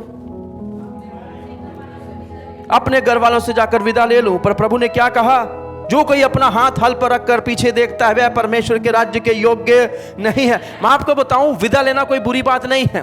यदि आप एलिया और अलीशा की कहानी पढ़ें तो जब एलिया ने अलीशा को यह बुलाहट दी थी कि तू मेरा पीछे हो ले, तो वो कहता है कि प्रभु मुझे जाने दे, पहले मैं अपने घर वालों को जाकर विदा। इट्स ओके, पर in the time of Jesus is something different. आमीन। एलिया के समय में ये ठीक है, वो कह रहा है कि मैं जाऊं, एलिया ने उसको जाने दिया, कहता शीघ्रता से कर, फिर उसके पीछे वो हो लेता है। पर यहां पर हम देखते हैं यीशु मसीह ने फिर से उसके मंतव्यों को समझा है। यीशु ने क्या कहा उससे, जो कोई हल पर हाथ रखकर, क्योंकि यीशु के दिनों में जब खेत जोते जाते थे, यदि एक बार आपने वो शुरू कर दिया हल को जोतना, तो आप पीछे नहीं मुड़ सकते, क्योंकि आपके जो जोतने के स्थान थे फिर वो अलग हो सकते हैं। आप एक ही लय में क्या है जोतते जाते थे और फिर बीज डाले जाते थे। सो इट्स वेरी डिफिकल्ट उन दिनों में, यदि आपको खेत को जोतना है, आप हाथ रख लिया, शुरू करने के बाद आप फिर पीछे मुड़ जाएं, तो आप फिर वो नहीं कर पाएंगे वो काम जो आपके सामने रखा हुआ है। और यीशु यही कह रहे हैं कि तू मेरा पीछा तो करना चाहता है, पर अभी भी तेरा ध्यान कहां है, पीछे की ओर है। बड़े सारे लोगों का ध्यान अभी भी पीछे लगा हुआ है। और मैं आपको बताऊं, जो व्यक्ति पीछे की ओर देखता है वो कभी आगे की ओर नहीं बढ़ पाएगा। और इसका मुझे एक एग्जाम्पल याद आता है बाइबल में जो मुझे अच्छा देना लगता है। प्रभु ने जब सदोम गुमोरा से छुटकारा देकर लूत के परिवार को बाहर निकाला था, हालांकि वहां पर कोई शिष्यता नहीं चल रही, पर वहां पर एक कमांड थी प्रभु की, एक आज्ञा जो उनको बचाएगी उस सारे महाक्लेश से। आज्ञा क्या है? पीछे मुड़कर, there was only one command they have to follow. कितनी आज्ञाएं थी? कई बार एक ही आज्ञा होती है प्रभु आपको जो देता है। याद रखिए, बाइबल में बड़ी सारी आज्ञा है। टाइमली खुदावन आपको कई बार कुछ आयतें या कुछ आज्ञाएं देगा, यदि आप उसका पीछा कर लें तो आप बरकत पा जाएंगे। आमीन। यहां भी एक ही कमांडमेंट थी, do not look back, go straight forward, सीधा चलते जाना और पीछे मुड़कर ना देखना। पर लूत की जो पत्नी थी उसका दिल तो कहां लगा हुआ है? पीछे लगा हुआ है, उसका दिल अपने सदोम गमोरा में लगा हुआ है, उसका दिल अपनी पड़ोसनों में, सहेलियों में, और उस बाजार में जहां पर वो घूमती थी, काम करती थी, खरीदती थी, उसकी स्कूटी भी वहां पर लगी हुई है। हाय मैं लेके नहीं आई, नहीं समझ रहे आप? उसका ध्यान पीछे लगा हुआ है। और बाइबल कहती है उसने एक बार दिल भरकर, मुझे लगता है, देखने की कोशिश करी कि मैं एक बार देखूं तो सही। पता नहीं प्रभु ने मजाक तो ना किया हो, जैसे पीछे मुड़कर देखा वो नमक का खंभा बन गया। और हमेशा के लिए एक एग्जाम्पल बन गई कि जो पीछे मुड़कर देखेंगे वो कभी भी प्रभु के साथ नहीं चल पाएंगे। और जहां पर यीशु कहते हैं यदि तू हल पर हाथ रख चुका है, अब अपने काम को पूरा कर, और जब काम पूरा होगा तो प्रतिफल भी मिलेगा। पर यदि तू हाथ रख चुका और फिर तू पीछे मुड़कर देख रहा है कि पहले मैं पिछले काम कर रहा हूं, तो पहले पक्का कर ले कि भाई तूने पिछले काम करने के अगले करने हैं। क्योंकि यदि आपका ध्यान पीछे लगा हुआ है तो आगे आप कभी देख नहीं पाएंगे। और यीशु ने यही उसके सामने रखा कि ये तेरी विडंबना है, ये तेरी दिक्कत है, ये तेरी सबसे बड़ी रुकावट है, क्योंकि तू सदा पीछे की ओर देखता है। और यदि कोई हल पर हाथ रखकर पीछे देखेगा, कलाम कहता है वो परमेश्वर के राज्य के योग्य नहीं है। और यहां पर प्रभु ने एक और बात कही है, सब कहें जो कोई। जो कोई का मतलब जो कोई हो गया, इफ एनीवन, जो कोई में हम सब आ जाते हैं। और यदि हम में से भी कोई जो यहां पर बैठा है, हमने हल पर हाथ रख दिया, प्रभु की शिष्यता में हाथ रख दिया, हमने प्रभु को अपना प्रभु कह दिया। क्या कहा है? प्रभु। यदि वो प्रभु है तो प्रभुता फिर वो ही करेगा। मैं पहले नहीं हो सकता, फिर प्रभु ही पहले है। यदि हम उसको अपना प्रभु अंगीकार कर चुके हैं तो हम हल पर हाथ रखकर पीछे मुड़कर नहीं देख सकते, हम वापिस उन चीजों में नहीं जा सकते जिसके लिए प्रभु ने हमें जिसमें से निकाला है। क्या खुदा ने आपको निकाला है कुछ चीजों में से? मैं आपको एक विनती करना चाहता हूं, जब एक बार उसने निकाल लिया है ना, दोबारा उसमें ना फंसे। हालेलुया। बाइबल में 2 एग्जाम्पल दी गई हैं पीछे मुड़ने वालों के लिए, ये भी आपको बता दूंगा। बाइबल कहती है कुत्ता अपनी उल्टी की ओर वापस मुड़ता है। एक बार जो आपके जीवन से निकाल दिया गया, जो आपको प्रदूषित बीमार कर रहा था, कुत्ता उल्टी करता है और अपना उल्टी खा जाता है। मैंने ये बात होते हुए देखी हुई है। जी हां, ये प्रमाणित है। यदि आपके पास कुत्ता आपके घर में, आपको पता होगा कुत्ता अपनी उल्टी के पास वापस मुड़ता है। और बाइबल कहती है यदि एक व्यक्ति बार बार अपने पुराने जीवन में, पुराने चाल चलन में, पुराने पाप में लौटता है तो वो उसी पशु के समान है। उसके अंदर वैसा ही चरित्र पाया जाता है कि वो अपनी उल्टी की ओर वापस मुड़ता। ऐसे लोग प्रभु का पीछा नहीं कर पाते। और दूसरा, सूअर की बात की गई है। सूअर को जितना मर्जी नहला धुला लो, फिर सूअर किसमें घुसता है? कीचड़ में। अब सूअर कीचड़ में क्यों घुसता है? क्योंकि यही उसका चरित्र है, यही उसका आचरण है, यही उसका व्यवहार है। तो यदि हम ऐसे हैं कि हम बार बार पाप में घुस रहे हैं, बार बार पाप में गिर रहे हैं, इसका अर्थ यह है हमारे चरित्र में कोई बदलाव नहीं हुआ, आचरण नहीं बदला, व्यवहार नहीं बदला, और अब तक शायद हम यीशु मसीह को चख भी नहीं पाए। क्योंकि कलाम ऐसा भी कहता है संसार के सदृश ना बनो, पर तुम्हारे मन के। बहुत लोगों का मन का नवीनीकरण नहीं हुआ। और जब हम कलाम से ये करने की कोशिश करते हैं, कुछ लोग तैयार नहीं हैं। और इसलिए खुदा के कलाम को सुनना अति आवश्यक है, क्योंकि जब सुनेंगे तो मन में जाएगा, और जब ये मन में जाएगा ये नवीनीकरण करेगा। हालेलुया। इसका अर्थ है some old stuff has to go. कुछ पुरानी चीजें हमें निकाल कर फेंकनी पड़ेगी ताकि नई को स्थान मिले। आमीन। किसी ने मुझे कहा मैं घर में बड़ी अच्छी चीज लगाना चाहता हूं पर पुरानी पड़ी हुई हैं। तो मैंने कहा बेटा फिर पुरानी से निजात पानी पड़ेगी। पुरानी चीजों को छोड़ेंगे तो नई चीजें स्थापित हो पाएंगी। और सूअर बार बार उसकी ओर क्यों जाता है? क्योंकि उसका बदलाव नहीं हुआ है, वो वैसा ही है, उसके चरित्र में, आचरण में है। पर परमेश्वर हमें बदलने का मौका देते हैं, परमेश्वर हमें बदलने की चाहत रखते हैं ताकि हमारे हृदय का, मन का परिवर्तन हो, और फिर ही हमारा चाल चलन बदलेगा। कुछ लोगों का चाल चलन कभी नहीं बदलता, ना चाल बदलती है ना उनका चलन बदलता है। ये संसार के साथ बदलते जाते हैं। इनका चाल चलन संसार से आता है, जैसा संसार वैसे ये। इनके जीवन में संसारिकता छलकती है। कुछ लोगों से आप मिलेंगे, उनके जीवन से सिर्फ शरीर की बातें और कोई आत्मिक बातें नहीं। कभी ये खुदा की बात नहीं करेंगे। जो भी इनकी बात है शरीर के साथ संबंधित है। फिर ऐसे लोग कैसे खुदा में बढ़ पाएंगे? हमें पुरानी चीज़ों को निकाल कर फेंकना है यदि नई को स्थापित होना है, और यदि चाल चलन बदलना है तो उससे पहले हमारा मन बदलेगा, हमारी सोच बदलेगी। यीशु सोच को बदलता है, आमीन।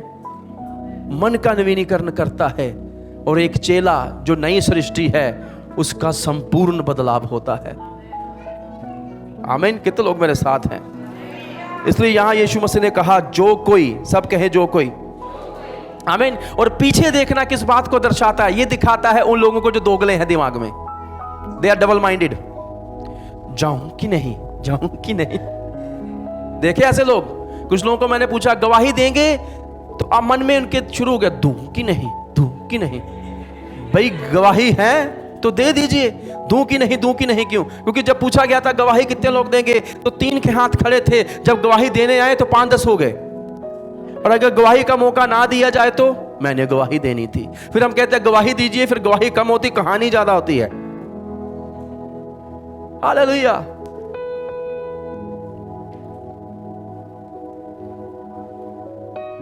किसने कहा मुझे पास्टर जी का प्रचार समझ में नहीं आता? मैंने कहा तुझे अभी यीशु भी समझ नहीं आया, क्योंकि प्रचार तो हम उसका ही कर रहे हैं। हालेलुया। और हमारे प्रचारों में कहानियां नहीं होती। हालेलुया। प्रभु कहेगा तो हम कुछ कहानियां सुना भी देंगे जो हमारे जीवन से होंगी, जो सच्ची होंगी। पर मेरा अभिषेक जहां कहानियां सुनाने के लिए नहीं किया गया, बल्कि पौलुस कहता है कहानियों किस्सों पर मन न लगाओ, इन पुरातन कहानी किस्सों पर हम कहानियां सुनाने के लिए नहीं चुनेंगे। हम अपने जीवन की जीवनी सुनाता हूं, पर कहानियां नहीं। हालेलुया। हम वचन सुनाने के लिए चुनेंगे। बाइबल कहती है एक दूसरे से वचन से बात करो, लिखा हो बाइबल में, preach to one another, talk to one another with the word of God. एक दूसरे से खुदावन के कलाम की बातें करो, हमें यही करना है। और जो व्यक्ति हाथ रखकर पीछे देखता है ये कौन है? He is a double minded person. जाऊं कि नहीं, आऊं, बपतिस्मा लूं, प्रभु भोज में बैठूं, आज्ञा मानूं कि नहीं, दशवांश निकालूं। हालेलुया। और पीछे मुड़कर देखना इसका एक बहुत बड़ा भुगतान है। पता क्या है? प्रभु कहते हैं वो मेरे राज्य के योग्य। क्या ये दुख की बात नहीं है कि प्रभु हमें कह दे कि तुम मेरे राज्य के योग्य नहीं हो? मत्ती 7:21-23 में यदि हम पढ़ें, प्रभु यीशु कहते हैं हर एक जो मुझे प्रभु प्रभु कहता है वो परमेश्वर के राज्य में या स्वर्ग के राज्य में नहीं जाएगा, पर वो जाएगा जो मेरे पिता की इच्छा को। और उस दिन बहुत सारे तुम में से कहेंगे प्रभु प्रभु क्या हमने तेरे नाम से भविष्यवाणियां नहीं करी? क्या हमने दुष्ट आत्माएं नहीं निकाली तेरे नाम से? क्या हमने आश्चर्य कर्म तेरे नाम से नहीं किए? तो ये वो व्यक्ति हैं जिन्होंने ये तीनों चीजें यीशु के नाम से ही करी हैं। ध्यान से सुनिएगा। They have done all this big stuff. Prophesy. किसी ने मुझे कहा आपकी कलीसिया जो है वो कम बढ़ रही है। मैंने कहा क्यों? क्योंकि आप भविष्यवाणी नहीं करते। मैंने कहा प्रभु का वचन अपने आप में ही भविष्यवाणी है। जब इसका प्रचार होता है, यदि कोई इसको ग्रहण करे, वैसे शब्दों को समझकर वो बरकत पाएगा। फिर मैंने उसको याद दिलाया, मैंने कहा कुछ भविष्यवाणियां मत्ती 7:21 में भी हो रही हैं, और प्रभु उनसे कहता है कुकर्मी हो मैं तुम्हें दुष्टात्मा निकाल रहे हैं, पर प्रभु कहता है कुकर्मियों मैं तुम्हें बड़े बड़े आश्चर्य कर्म करें। मिनिस्ट्री देखो इनकी, they have done the ministry of science and wonder.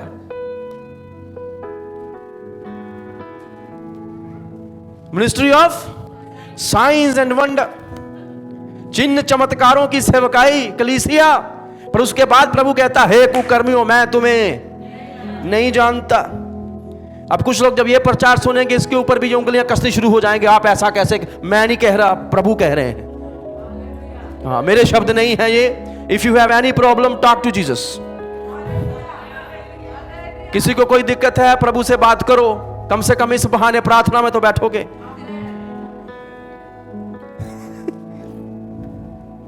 यीशु को कहते हैं, नहीं इंग्लिश में और अच्छा लिखा है, and I will declare to them.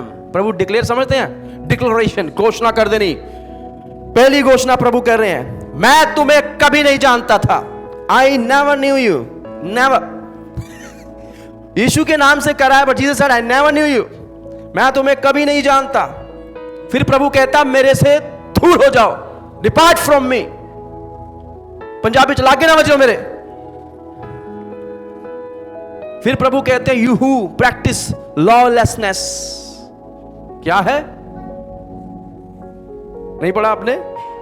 क्या लिखा वहां पर? You who practice. Praise the Lord. कितनी अच्छी बात है, किसी एक ने भी बाइबल नहीं खोली।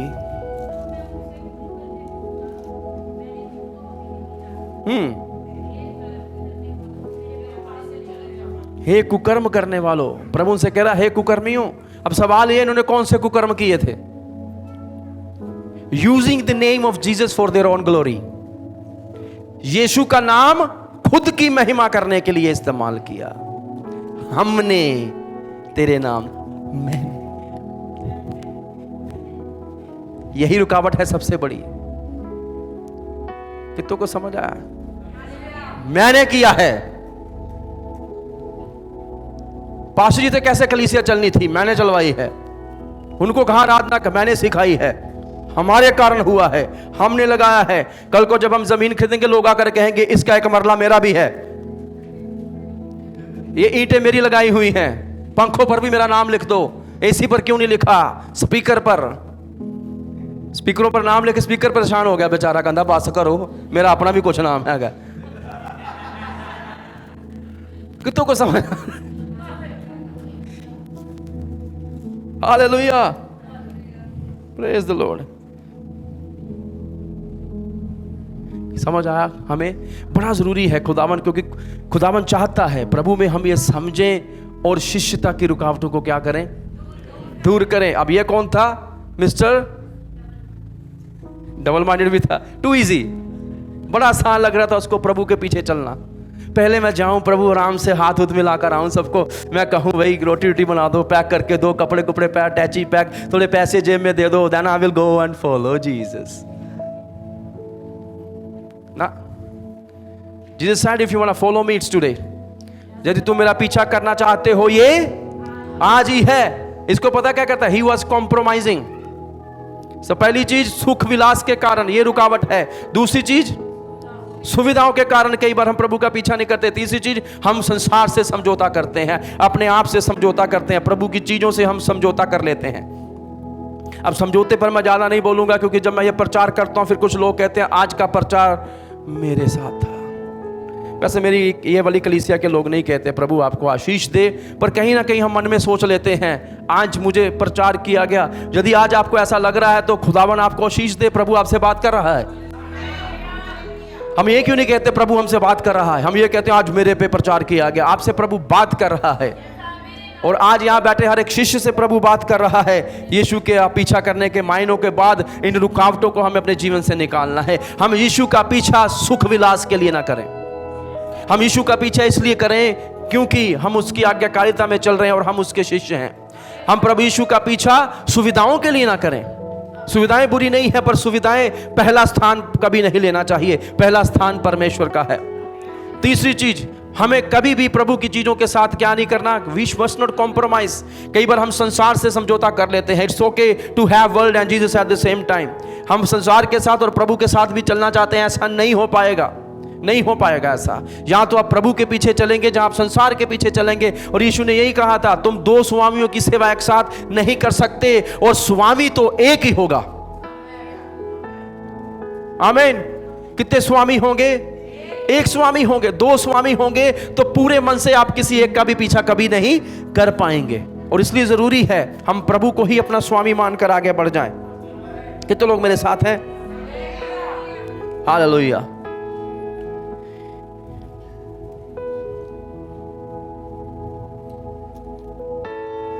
अंतिम व्यक्ति, अंतिम रुकावट, इसके बारे में हम देख सकते हैं। हालांकि जब आप कुछ प्रभु के दासों को सुनेंगे, मैंने काफी खोजबीन करी, इस व्यक्ति के बारे में प्रचार हुआ पर अलग संदर्भ में। इसको रुकावट के रूप में प्रचार नहीं किया गया। पर जब मैं बाइबल पढ़ रहा था, प्रार्थना कर रहा था, मुझे ये भी नजर आया, क्योंकि यीशु ने इसको भी कहा तू मेरे पीछे।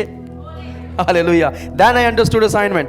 तब मुझे ये समझ में आ गया कि प्रभु क्या बात कर रहे हैं। आमीन। मत्ती का 19 अध्याय मेरे साथ खोलिएगा, और बड़ा ही एक गंभीर अध्याय है जहां पर तलाक के विषय में भी बात हो रही है। बालकों को आशीर्वाद दिया गया और एक धनी मनुष्य प्रभु के पास आता। एक मनुष्य 19:16 एक मनुष्य यीशु के पास आया और उससे कहा, हे गुरु। क्या कहा प्रभु से? जो असली भाषा उसमें लिखा है राबाई, द डिवाइन टीचर, हे कलाम सिखाने वाले प्रभु, उससे कुछ पाने की इच्छा से आया है। मैं कौन सा काम करूं कि अनंत जीवन पाऊं? क्या पूछा इसने प्रभु से? क्योंकि जितने भी यहूदी हुए हैं या शास्त्री, उनको पता है कि खुदा का कलाम मानने से अनंत जीवन मिलता है। प्रभु ने कहा जो बात है मैंने तुमसे कही है यही अनंत जीवन है। So the word of God can give you the eternal life. और ये एक ट्रिकी सा भी सवाल ये उससे पूछ रहा है कि मैं जीवन पाने के लिए क्या करूं। उसने उससे कहा, तू मुझसे भलाई के विषय में क्यों पूछता है? हैं? तू मुझसे भला तो एक ही है। लोग कई बार यीशु को फंसाने ही आते थे। प्रभु ने कहा कि भला तो एक ही है, पर यदि तू जीवन में प्रवेश करना चाहता है तो आज्ञा को माना कर। प्रभु ने उसको साफ तौर से कहा, follow the commandments of Lord. यही जीवन है। प्रभु की आज्ञा ही क्या है? जीवन है। ये जीवन देगी तुझे यदि तू इसके द्वारा जिएगा। और आगे क्या हुआ देखिए, उसने उससे कहा, कौन सी आज्ञाएं?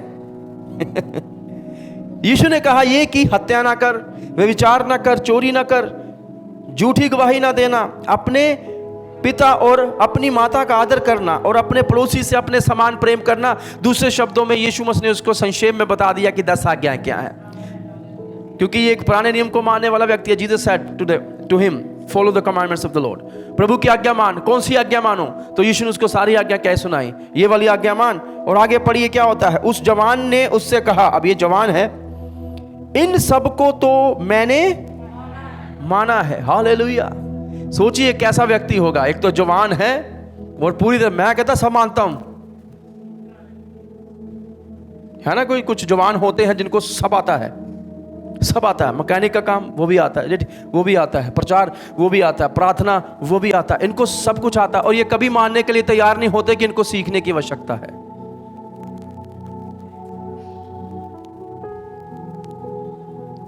These people are self-sufficient, सब संतुष्टि वाले, सब कुछ आता है। I don't need you.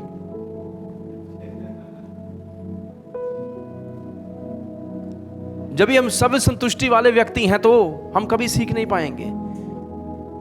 हमें हर एक की आवश्यकता है। प्रभु के राज्य में हमें हर एक की आवश्यकता है। हालेलुया। पर ये वो व्यक्ति है जो कहता हाँ मैं कर रहा हूं प्रभु पूरा, आगे आगे आगे बताओ। अब मुझसे किस बात की घटी है? ओ हो।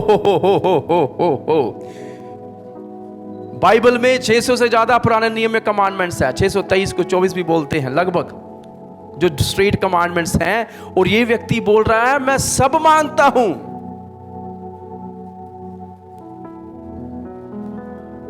कुछ नहीं छोड़ा मैंने। I know full Bible, I am following Bible. ये वो व्यक्ति है जिसने व्यवस्था विवरण कभी नहीं पढ़ा होता और इसको पूछ लो न्याय व्यवस्था कहां है, इसको नहीं पता।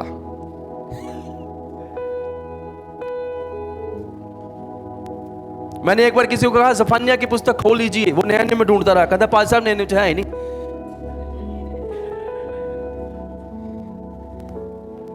समझ रहे मेरी बात? कुछ लोगों को लगता है उनको सब पता है, वो सब पूरा कर रहे हैं। और ये व्यक्ति ने यीशु से कह भी दिया। यीशु कहते सही बात है। फिर प्रभु से कहते हैं, यीशु ने उससे कहा यदि तू सिद्ध होना चाहता है तो जा।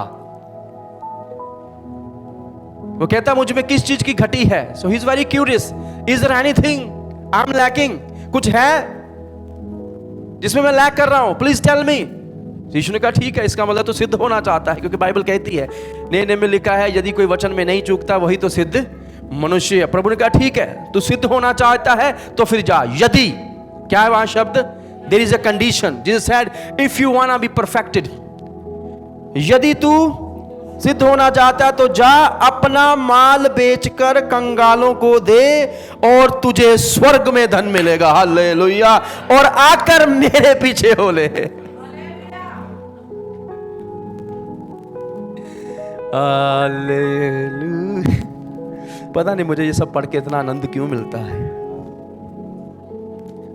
क्योंकि जब मैंने यीशु का पीछा किया था मुझे ये सब किसी ने नहीं सिखाया था। मुझे बस ये कहा गया उद्धार मिलेगा, मुक्ति मिलेगी। मैंने मुक्ति ले ली और बाद में पता चला मुक्ति तो बड़ी महंगी पड़ रही है। हालेलुया। इसलिए मैं लोगों से बोलता हूं, it's not a cheap salvation. ये घटिया मुक्ति नहीं। मेरे प्रभु को जिसके लिए इतनी बड़ी कीमत भरनी पड़ी है तो ये कीमती मुक्ति है। This is very costly salvation. हमारी मुक्ति बहुत कीमती है क्योंकि प्रभु यीशु ने अपने प्राण उसके लिए दिए हैं। हालेलुया। और जिस शिष्यता में हमें लेकर चल रहा है ये उससे भी महंगी हो जाती है। सिर्फ उद्धार पाना मकसद नहीं है मसीह में आने का, ये असल में उसके जैसे बनना है। पापों की मुक्ति तो हो चुकी है पर अब उसकी संगति कर कर उसके जैसे बनना ज्यादा जरूरी है। और यहां यीशु कहते हैं यदि तू सिद्ध होना चाहता तो फिर एक काम कर, क्योंकि ये कौन सा मनुष्य था? Mister too rich. केवल धनी नहीं, ये बहुत धनी था। यीशु ने कहा तो ये काम कर, फिर तू सारी कमांडमेंट्स मानता है? जी हां। इस काम में ये चूकता होगा, पक्की बात है। प्रभु कहता अपना सब कुछ बेचकर कंगालों को बांट दे।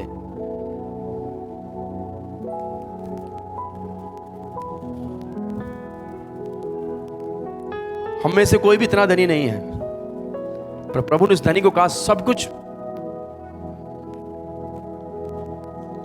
और कंगालों को, क्योंकि बाइबल में इसकी भी बात की गई व्यवस्था में कंगालों की सूदी लेने के बारे में। और वो कहता है you have empty, you have plenty. तेरे पास इतना है, अब तू खाली कर दे अपने आप को यदि तू सच में सिद्ध बनना चाहता है, और फिर आकर मेरे पीछे हो ले। अपना धन त्याग दे जिस पर तू निर्भर है। अपना धन को त्याग कर दे जिसमें तुझे सुरक्षा मिलती है। जब पैसे होते हैं सुरक्षा लगती है कि नहीं लगती? सब कुछ आज दुनिया पूरी पैसे से चल रही है, हर एक चीज के लिए पैसा चाहिए। पर कई बार हम पैसे पर निर्भर हो जाते हैं। मसीहियों के साथ भी ऐसा होता है। When we have money। मैं एक प्रभु के दास से मिला, जी हाँ वो अच्छी सेवा कर रहे हैं, कहते हैं जब तक मेरे जेब में 2-3 लाख रुपए ना हो मुझे संतुष्टि नहीं होती। तो मुझे समझ में आया कहीं ना कहीं ये यीशु का नहीं पैसों का पीछा कर रहे हैं। और बाइबल कहती है कि तुम आत्मिकता को, जब परमेश्वर के तरीकों को अपनी स्वार्थी कमाई का साधन ना बनाओ। ये सेवा हमें लाभ कमाने के लिए नहीं दी गई। हालेलुया। कई लोगों को लगता है पास्टर बन गए तो फ्री का धन। जी नहीं, फ्री नहीं है। जो खुदा ने कहा है वही है। हालेलुया। पर हमको भी ये कमांड दी गई है कि हम स्वार्थी प्रलोभन के लिए परमेश्वर के घर की सेवा ना करें। आमीन। सो यदि कोई सेवा में आना चाहता है तो इसलिए ना है क्योंकि उसको कोई काम धंधा नहीं है। कई बार बाइबल कॉलेज में भी वही बच्चों को भेजा जाता है जिनको पढ़ने की भी समझ नहीं है। वो कहते हैं एक मुंडा तो मेरा डॉक्टर बन गया, एक मुंडा इंजीनियर है, कुड़ी मेरी ते बलैत चली गई है, तो यह जो मुंडा ने कमा है आप खुदा नूं दे देना। हम करते हैं ऐसा, हम निकम्मी चीजें खुदा को देते हैं। हम अच्छा क्यों नहीं देते प्रभु को? जो निकम्मे हैं वो बाइबल कॉलेज में आकर बैठे हुए हैं और वहां पर भी स्ट्रगल चल रहा है। पर धन्यवाद हो प्रभु का जो नालायकों को भी संभालता है।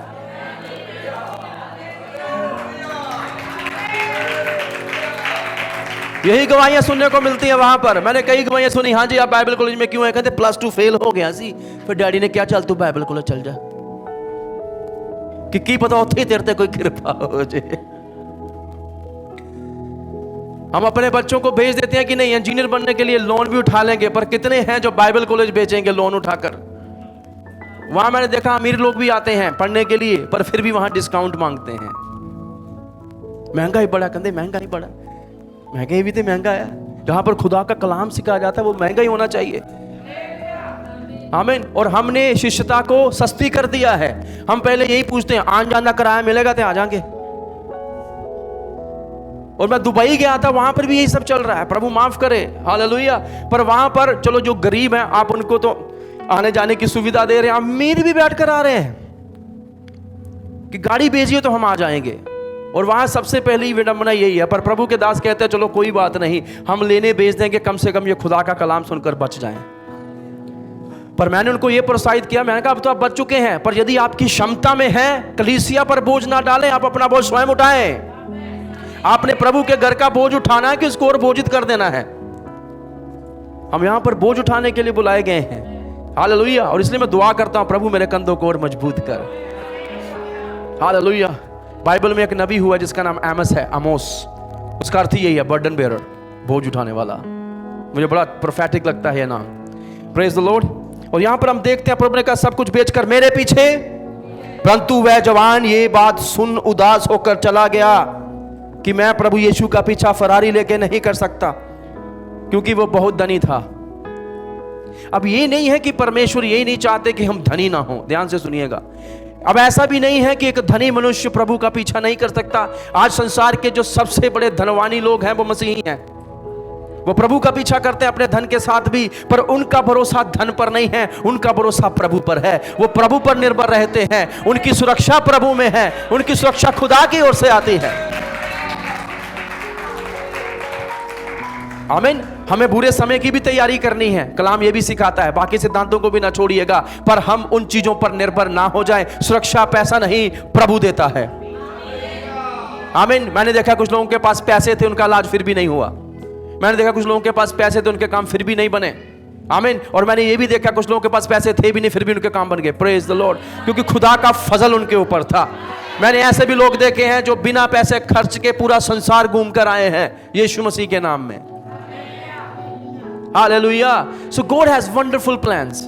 आमीन। पर हम निर्भर संसार पर, संसारिकता पर, संसार के विचारधाराओं पर, पैसे पर ना रहे, क्योंकि संसार आपको यही सिखाएगा। प्रतिदिन शैतान आपको यही सिखाने की कोशिश करेगा कि तुझे प्रभु पर निर्भर नहीं होना, और चीजों पर निर्भर हो जा, और चीजें संसार में रहना है। सुना नहीं आपने ये सब चीजें लोग कहते हैं आपसे कि संसार में रहना है तो, जिंदगी जीनी है तो, बड़े ही ज्यादा दुख वाले वाक्य यूज करते हैं मसीही भी। कई बार मेरे पास आते हैं ना दुआ करने, संसार में रहना है तो, संसार में चलना है तो, आगे बढ़ना है तो, जिंदगी जीनी है तो, बुढ़ापा देखना है तो।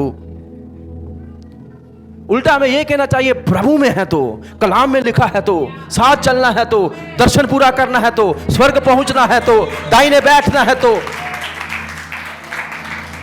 हमारी वोकैबुलरी हमें चेंज करनी है। किसी को मुड़कर कहें अपनी शब्दावली चेंज करें। Change your vocabulary. You don't have biblical vocabulary in your mouth. आपको अपने मुंह में परमेश्वर के वचन की शब्दावली रखनी है, और जिस दिन वो शब्द आपके मुंह से बाइबल के आने शुरू होंगे ना, तेरा जीवन जरूर बदलेगा। मैं मानता हूं ये प्रभु का वचन है, इसको बोलने से और इस पर चलने से जिंदगियां बरकत पाती है, जिंदगियां धन्य होती हैं, लोग आशीषित हो जाते हैं। प्रभु ने कहा अपना सब कुछ बेचकर कंगालों को दे दे। तू सिद्ध होना चाहता है ना, तो फिर धन को छोड़ और मेरे पीछे आ। पीछे कोई टाइज नहीं, फॉलो मी। और बाइबल कहती है जवान उसका पीछा नहीं कर पाया, क्योंकि वो बहुत ही ज्यादा धनी था। कितना धनी था? जरूरत से ज्यादा धनी था ये। और it is not possible for him to do that. हो सकता है वो जो उस दिन अपनी संपत्ति बेच देता, तो उस दिन के जो सारे कंगाल थे वहां पर, जहां पर यीशु थे, जिस राज्य में, वो अमीर बन जाते। पर यीशु का पीछा नहीं कर पाया, because he was too rich. धनवान को क्या जरूरत है यीशु की? कुछ लोग कहते हैं ऐसा, धनवानों को क्या जरूरत है यीशु की? धन है तो फिर क्या जरूरत है प्रभु की? नौकरी है तो क्या जरूरत है प्रभु की? पर प्रभु का धन्यवाद हो, आज बहुत सारे धनी यीशु को ग्रहण करें, क्योंकि उनको समझ में आया धन एकमात्र स्रोत नहीं है जीवन जीने का, प्रभु है। और इसलिए बाइबल में बरनबास जैसे अमीर भी थे। याद आया? बरनबास उसको नाम बाद में दिया गया, पर आप यही नाम से याद करते हैं। उसका नाम यूसुफ था। बाइबल कहती है प्रेरितों ने उसको बरनबास नाम दिया था। उसने अपनी सारी धन संपत्ति बेचकर प्रेरितों को दे दी। Do whatever you want to do with it. ये वही कलीसिया थी जो यीशु के वाक्यों को याद करती होगी। हाँ, प्रभु ने इसको कहा था। तो यदि मेरा जो जीवन जीने का स्रोत धन है, तो मैं कभी प्रभु के पीछे नहीं चल पाऊंगा। हालेलुया। पर ऐसा लिखा नहीं बाइबल में कहीं कि इन सबको कुछ घटी या कमी हुई थी। प्रभु उनकी जरूरतें पूरी करता था। आमीन। मेरी यही प्रार्थना है। मैं कई बार I don't pray that God fulfil my greed, I said God fulfil my needs. याद रखिए, हमारी जरूरतें तो पूरी हो रही हैं, लालच पूरे नहीं हो रहे हैं। और कई बार लोग प्रभु से यही प्रार्थना करते हैं, प्रभु मेरा लालच पूरे कर, लालच पूरे कर मेरे। प्रभु जरूरतें पूरी करेगा, लालच नहीं। पर यदि खुदावन हमें जरूरत से बढ़कर दे, तो याद रखिएगा उसका एक विशेष मकसद है। उसके पीछे, उसके अलावा वो नहीं देता। और जिसको जितना मिला है उसका भी हिसाब होगा, चाहे वो आत्मिकता के बारे में है, चाहे वो संसार में खुदा ने दिया है। प्रभु चाहता है हम स्रोत को, उसके सुसमाचार को बढ़ाने के लिए इस्तेमाल करें। यही सच्ची मसीहत है। आगे पढ़े थोड़ा। तब यीशु ने अपने चेलों से कहा, मैं तुमसे सच सच कहता हूं कि धनवान का स्वर्ग के राज्य में प्रवेश करना नामुमकिन नहीं है, पर कठिन है, बहुत कठिन है, क्योंकि उसका पूरा भरोसा अपने धन पर है, अपनी क्षमता पर है जो उसने कमाया है, अपनी बुद्धि का प्रयोग करके, या ठगी मार के, या 2 नंबर से, या 1 नंबर से, जैसे भी है। पर जिनके पास धन होता है उनका प्रभु धन ही है। अब बात समझ आई? जिनके पास धन है उनका प्रभु धन ही है। और यदि हम धन से प्रेम में पड़ गए, हमारा प्रभु वो बन जाएगा। पर यदि हम प्रभु के साथ प्रेम में हैं, धन कभी हमारा प्रभु नहीं बनेगा। मैं आपको बताऊं, धन को प्रभु नहीं बनाना, अपना गुलाम बनाना है। हालेलुया। धन मेरे पैरों के नीचे होना चाहिए, मेरे सर के ऊपर नहीं। मेरे सर का स्वामी यीशु मसीह है। धन मेरे पैरों के नीचे होना चाहिए। And I must know how to use it.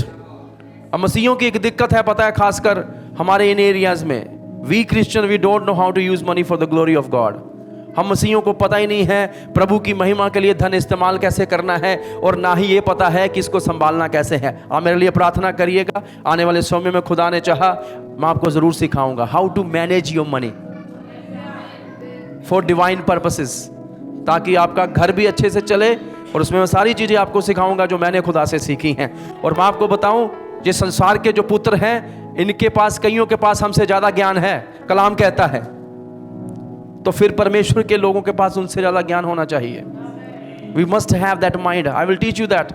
ये कलाम में मैंने पढ़ा पिछले दिनों में भी, कि जो संसार के पुत्र हैं उनके पास कईयों से ज्यादा ज्ञान है, बल्कि मसीह के पुत्रों के पास होना चाहिए। आमीन। पर हम वही बंधे हुए रह जाते हैं कुछ चीजों में। हमें निकलना है, हमें फलवंत होना है, वृद्धि करनी है। Praise the Lord. मैंने अक्सर ये प्रार्थना करी है, परमेश्वर बाहर से नहीं, हमें इतनी क्षमता दो खुदावन कि हम वो भवन अपनी पीढ़ियों के लिए बना पाए। यदि पीढ़ियां हमारी वहां बैठेंगी तो कीमत भी हमें ही, जैसे शिष्यता की कीमत है उस भवन की भी एक कीमत है। जैसे शिष्यता की कीमत है तो उस जो चीजें वहां पर लगेगी उनकी भी कीमत होगी, और वो कीमत कलीसिया को भरनी पड़ेगी। जिस दिन हम वो कीमत भर लेंगे हम भवन को देख पाएंगे। प्रार्थनाएं तो हमने काफी कर ली हैं। हालेलुया। किसने कहा मुझे प्रार्थनाओं की कमी है? मैंने कितने साल दुआई तो करी है, और किया क्या है। दुआओं की कमी नहीं है, उन हाथों की कमी है जो दुआ में उठ रहे थे, अब ऐसे हो जाएं थोड़े। उनकी कमी है जो बो सकें खुदा के राज्य में। तुमसे फिर कहता हूं कि परमेश्वर के राज्य में धनवान के प्रवेश करने से ऊंट का सुई के नाके में से निकल जाना, इसकी मैं बात नहीं करूंगा। वो सुई का नाका क्या है हम सब जानते हैं। ये सुनकर चेलों ने बहुत चकित होकर कहा, फिर किसका उद्धार हो सकता है? वो कहते प्रभु इसका नहीं हो सकता, तो फिर किसका उद्धार होगा? यीशु ने उनकी ओर देखकर कहा, मनुष्यों से तो ये नहीं हो सकता, पर परमेश्वर से सब कुछ हो सकता है। वो कह रहा है यदि प्रभु चाहे तो कोई भी उद्धार पा सकता है, और प्रभु चाहता है हम उद्धार पाएं। पर हम यदि स्वयं रुकावट है, हमारा धन रुकावट है, हमारा सुख रुकावट है, और हमारी सुविधाएं रुकावट है, और हमारे समझौते रुकावट है, तो हमें इन सब रुकावटों को निकालकर अपने जीवन से बाहर फेंकना चाहिए, ताकि हम यीशु के सच्चे शिष्य बनकर उसका पीछा कर सकें। पता है क्यों? क्योंकि वो उसके पीछे नहीं चल पाए, क्योंकि वो सुख विलास का पीछा कर रहे थे, सुविधाओं का पीछा कर रहे थे, समझौतों में थे, और धन उनका प्रभु बन गया था, इसलिए वो यीशु का पीछा नहीं कर पाए। और यदि हमें यीशु का पीछा करना है तो इन रुकावटों को अपने जीवन से निकालकर फेंकना पड़ेगा। मेरे अगले प्रचार का शीर्षक आपको 27 आयत में मिलेगा। आमीन। जो मेरा अगला प्रचार होगा, जो मैं आपसे बांटूंगा, वो यहीं पर है, तो मैं यहीं से शुरू करूंगा, पर मैं आज पढ़कर आमीन करना चाहता हूं। इस पर पतरस ने उससे कहा, देख हम तो सब कुछ छोड़कर तेरे पीछे हो लिए हैं, तो हमें क्या फायदा?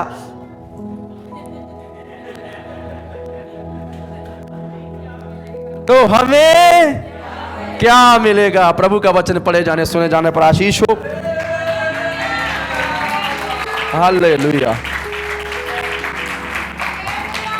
सो यदि आप एक्साइटेड हैं अगले प्रचार के लिए भी, तो मुझे क्या मिलेगा, मैं तो सब कुछ छोड़कर यीशु के पीछे हो लिया हूं, मेरा क्या फायदा, मेरा क्या लाभ। पतरस बड़ा चालाक था, पतरस बड़ा भोला भी था, भोली बातें कर जाता था। बड़े सारों के मन में यही चल रहा है, पर पतरस हमेशा पूछता, प्रभु मेनू की मिलेगा, मैं तो सब कुछ छोड़कर आया हूं, मेरी मछलियां, मेरी नाव, मेरे जाले, मेरा व्यापार। वो वही बोल रहा है, वो प्रभु हम तो सब कुछ छोड़कर तेरे पीछे आ गए, क्योंकि ये व्यक्ति छोड़ने के लिए तैयार नहीं था। Now Petrus is very excited. He said, Jesus, we are the true disciples. We have leave everything for you. Now you tell us what we'll get. यही कह रहा वो प्रभु से, प्रभु हम तो अच्छे हैं, हमने तो सब कुछ त्याग दिया, हम ही सच्चे चेले हैं, प्रभु आप हमें बताइए, हमने सब कुछ त्याग दिया तो हमें क्या मिलेगा। ये मेरे अगले प्रचार का शीर्षक रहेगा। आमीन। यदि सुनना चाहते हैं जरूर हमारे साथ जुड़े। खुदावन आप सबको आशीष दे। आइए हम प्रार्थना करें, और क्यों ना हम अपने जीवनों को जांचें। जितने मुझे सुन रहे हैं मैं आपसे भी कहना चाहूंगा, let's just examine our lives today and the motives we have in following Jesus. और मंतव्य जो हमारे अंदर है प्रभु का पीछा करने में, मैं यीशु का पीछा क्यों कर रहा हूं, और ऐसी कौन सी रुकावटें हैं जो मुझे रोक रही हैं प्रभु का पीछा करने में। मैं उस व्यक्ति जैसा ना बन जाऊं जो पीछे चलना तो चाहता है पर चल नहीं पाया। बहुत सारे पीछे मुड़ गए। आज भी बड़े सारे लोग कलीसियों में आ रहे हैं, भीड़ की भीड़ प्रभु के पास आ रही है, पर भीड़ की भीड़ पीछे भी मुड़ जा रही है।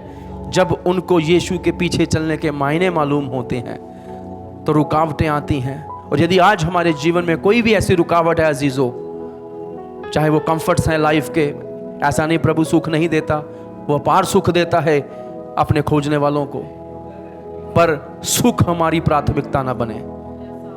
सुविधाएं, फिर कहूंगे ऐसा भी नहीं प्रभु अपने लोगों को सुविधाएं मुहैया नहीं करता। प्रभु तमाम सुविधाएं स्रोतों का मालिक है, वो दे सकता है, पर सुविधाएं हमारी प्राथमिकता ना बने।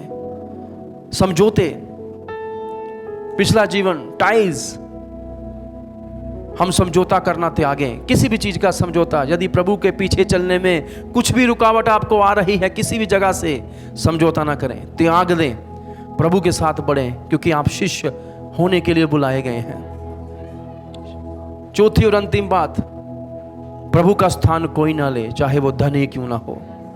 धन हमें इस्तेमाल करना आना चाहिए, पर धन हमारा प्रभु नहीं होना चाहिए। और कई बार धन रुकावट हो जाएगा। धन कमाना है, धन जोड़ना है, और कई बार इतने अस्त व्यस्त हो जाते हैं हम कि प्रभु के साथ समय नहीं बिता पाते, प्रभु के पास नहीं आ पाते। धन रुकावट नहीं होना चाहिए, पर प्रभु यदि हमें उस धन को रिलीज करने के लिए कह रहा है, यदि आपको उससे प्रेम है तो उसको रिलीज कर कर आप छुटकारा पाए। हालेलुया। और इसलिए प्रभु के घर में देने की प्रथा है, इसलिए प्रभु ने हमें देने के लिए कहा है, क्योंकि जब हम देते हैं हम इस बात को भी प्रमाणित कर देते हैं कि प्रभु, धन हमारा प्रभु नहीं है, आप हमारे प्रभु हैं, और आप इन स्रोतों को अपनी महिमा के लिए इस्तेमाल करें। इसलिए मैं आपको प्रोत्साहित करूंगा, देने में भी विश्वासी योग्य बने। किसी भी कारण से अपने हाथ को ना रोकें, चाहे वो कुछ भी हो, क्योंकि यदि हम प्रभु की प्राथमिक आज्ञा को नहीं मान रहे तो आप भूल जाएं कि आप दूसरी आज्ञा को भी मान पाएंगे। It's very difficult to follow Jesus then, very difficult. और यदि खुदावन आपसे बात कर रहा है तो आज आप इन चीज़ों को अपने जीवन से हटाएं, और आने वाले दिनों में भी इन चीज़ों को अपने जीवन में ना आने दें। Lord Jesus, what ever the hindrances, जो कुछ रुकावटें हैं उनको मैं अपने जीवन से बाहर फेंकना चाहता हूँ। इब्रानियों 12:1 में लिखा हुआ है, अब ये बड़ा गवाहों का बादल जो तुम्हें घेरे हुए है, तो आओ हम उस दौड़ में धीरज के साथ दौड़ें जिसमें हमें दौड़ना है, और हर एक रोकने वाली वस्तु, उलझाने वाले पाप को अपने जीवन से निकाल कर फेंक दें। इसका अर्थ क्या है? वहां पर भी वो शिष्यता की बात हो रही है। If we have to follow Jesus, कुछ चीजों को हमें अपने जीवन से निकाल कर फेंकना ही पड़ेगा। आमीन। और फिर बाइबल कहती है, सिद्ध करने वाले कर्ता, विश्वास के कर्ता यीशु मसीह की ओर ताकते रहे। This is what following Jesus looks like. आमीन। कुछ चीज़ों को अपने जीवन से निकाल कर फेंकना और यीशु को पकड़े रहना, उसको ताकते रहना, वही हमें चलाएगा। प्रभु, हम प्रार्थना करते हैं कोई भी रुकावट हमें रोक ना सके, पर हम आपकी शिष्यता में बढ़ते जाएं, ऐसे शिष्य बने जब स्वर्ग में पहुँचें हम उन शब्दों को सुन पाए, आ मेरे विश्वासियों के दास, मेरे आनंद में प्रवेश कर जा। हम अपने जीवनों को सौंपते हैं और पश्चाताप करते हैं उन सब दिनों के लिए जब जब प्रभु हम आपका पीछा नहीं कर पाए। पर हम ये भी दुआ करते हैं हमें क्षमता दे और प्रभु बुद्धि दे, ज्ञान दे और मन दे तेरे पीछे चलने का, ताकि कोई भी रुकावट हमारे सामने खड़ी ना रह सके और हम संपूर्ण इच्छा शक्ति से आपका पीछा कर पाएँ, पवित्र आत्मा की शक्ति से आपका पीछा कर पाएँ। यहाँ पर बैठे प्रत्येक अजीज को जो आपका शिष्य होने के लिए बुलाया गया और हर एक जो मुझे सुनता है आपकी शिष्य में बढ़ता चाहता है, प्रभु उनको भी आपके हाथों में सौंपता हूँ। हम सब पर आपकी कृपा बनी रहे, यीशु मसीह के नाम से आमीन। प्रभु आप सब पर कृपा करे, सुने खुदा का वचन सुने और पढ़े जाने पर आशीष हो। खुदावन आपके साथ हो, आमीन।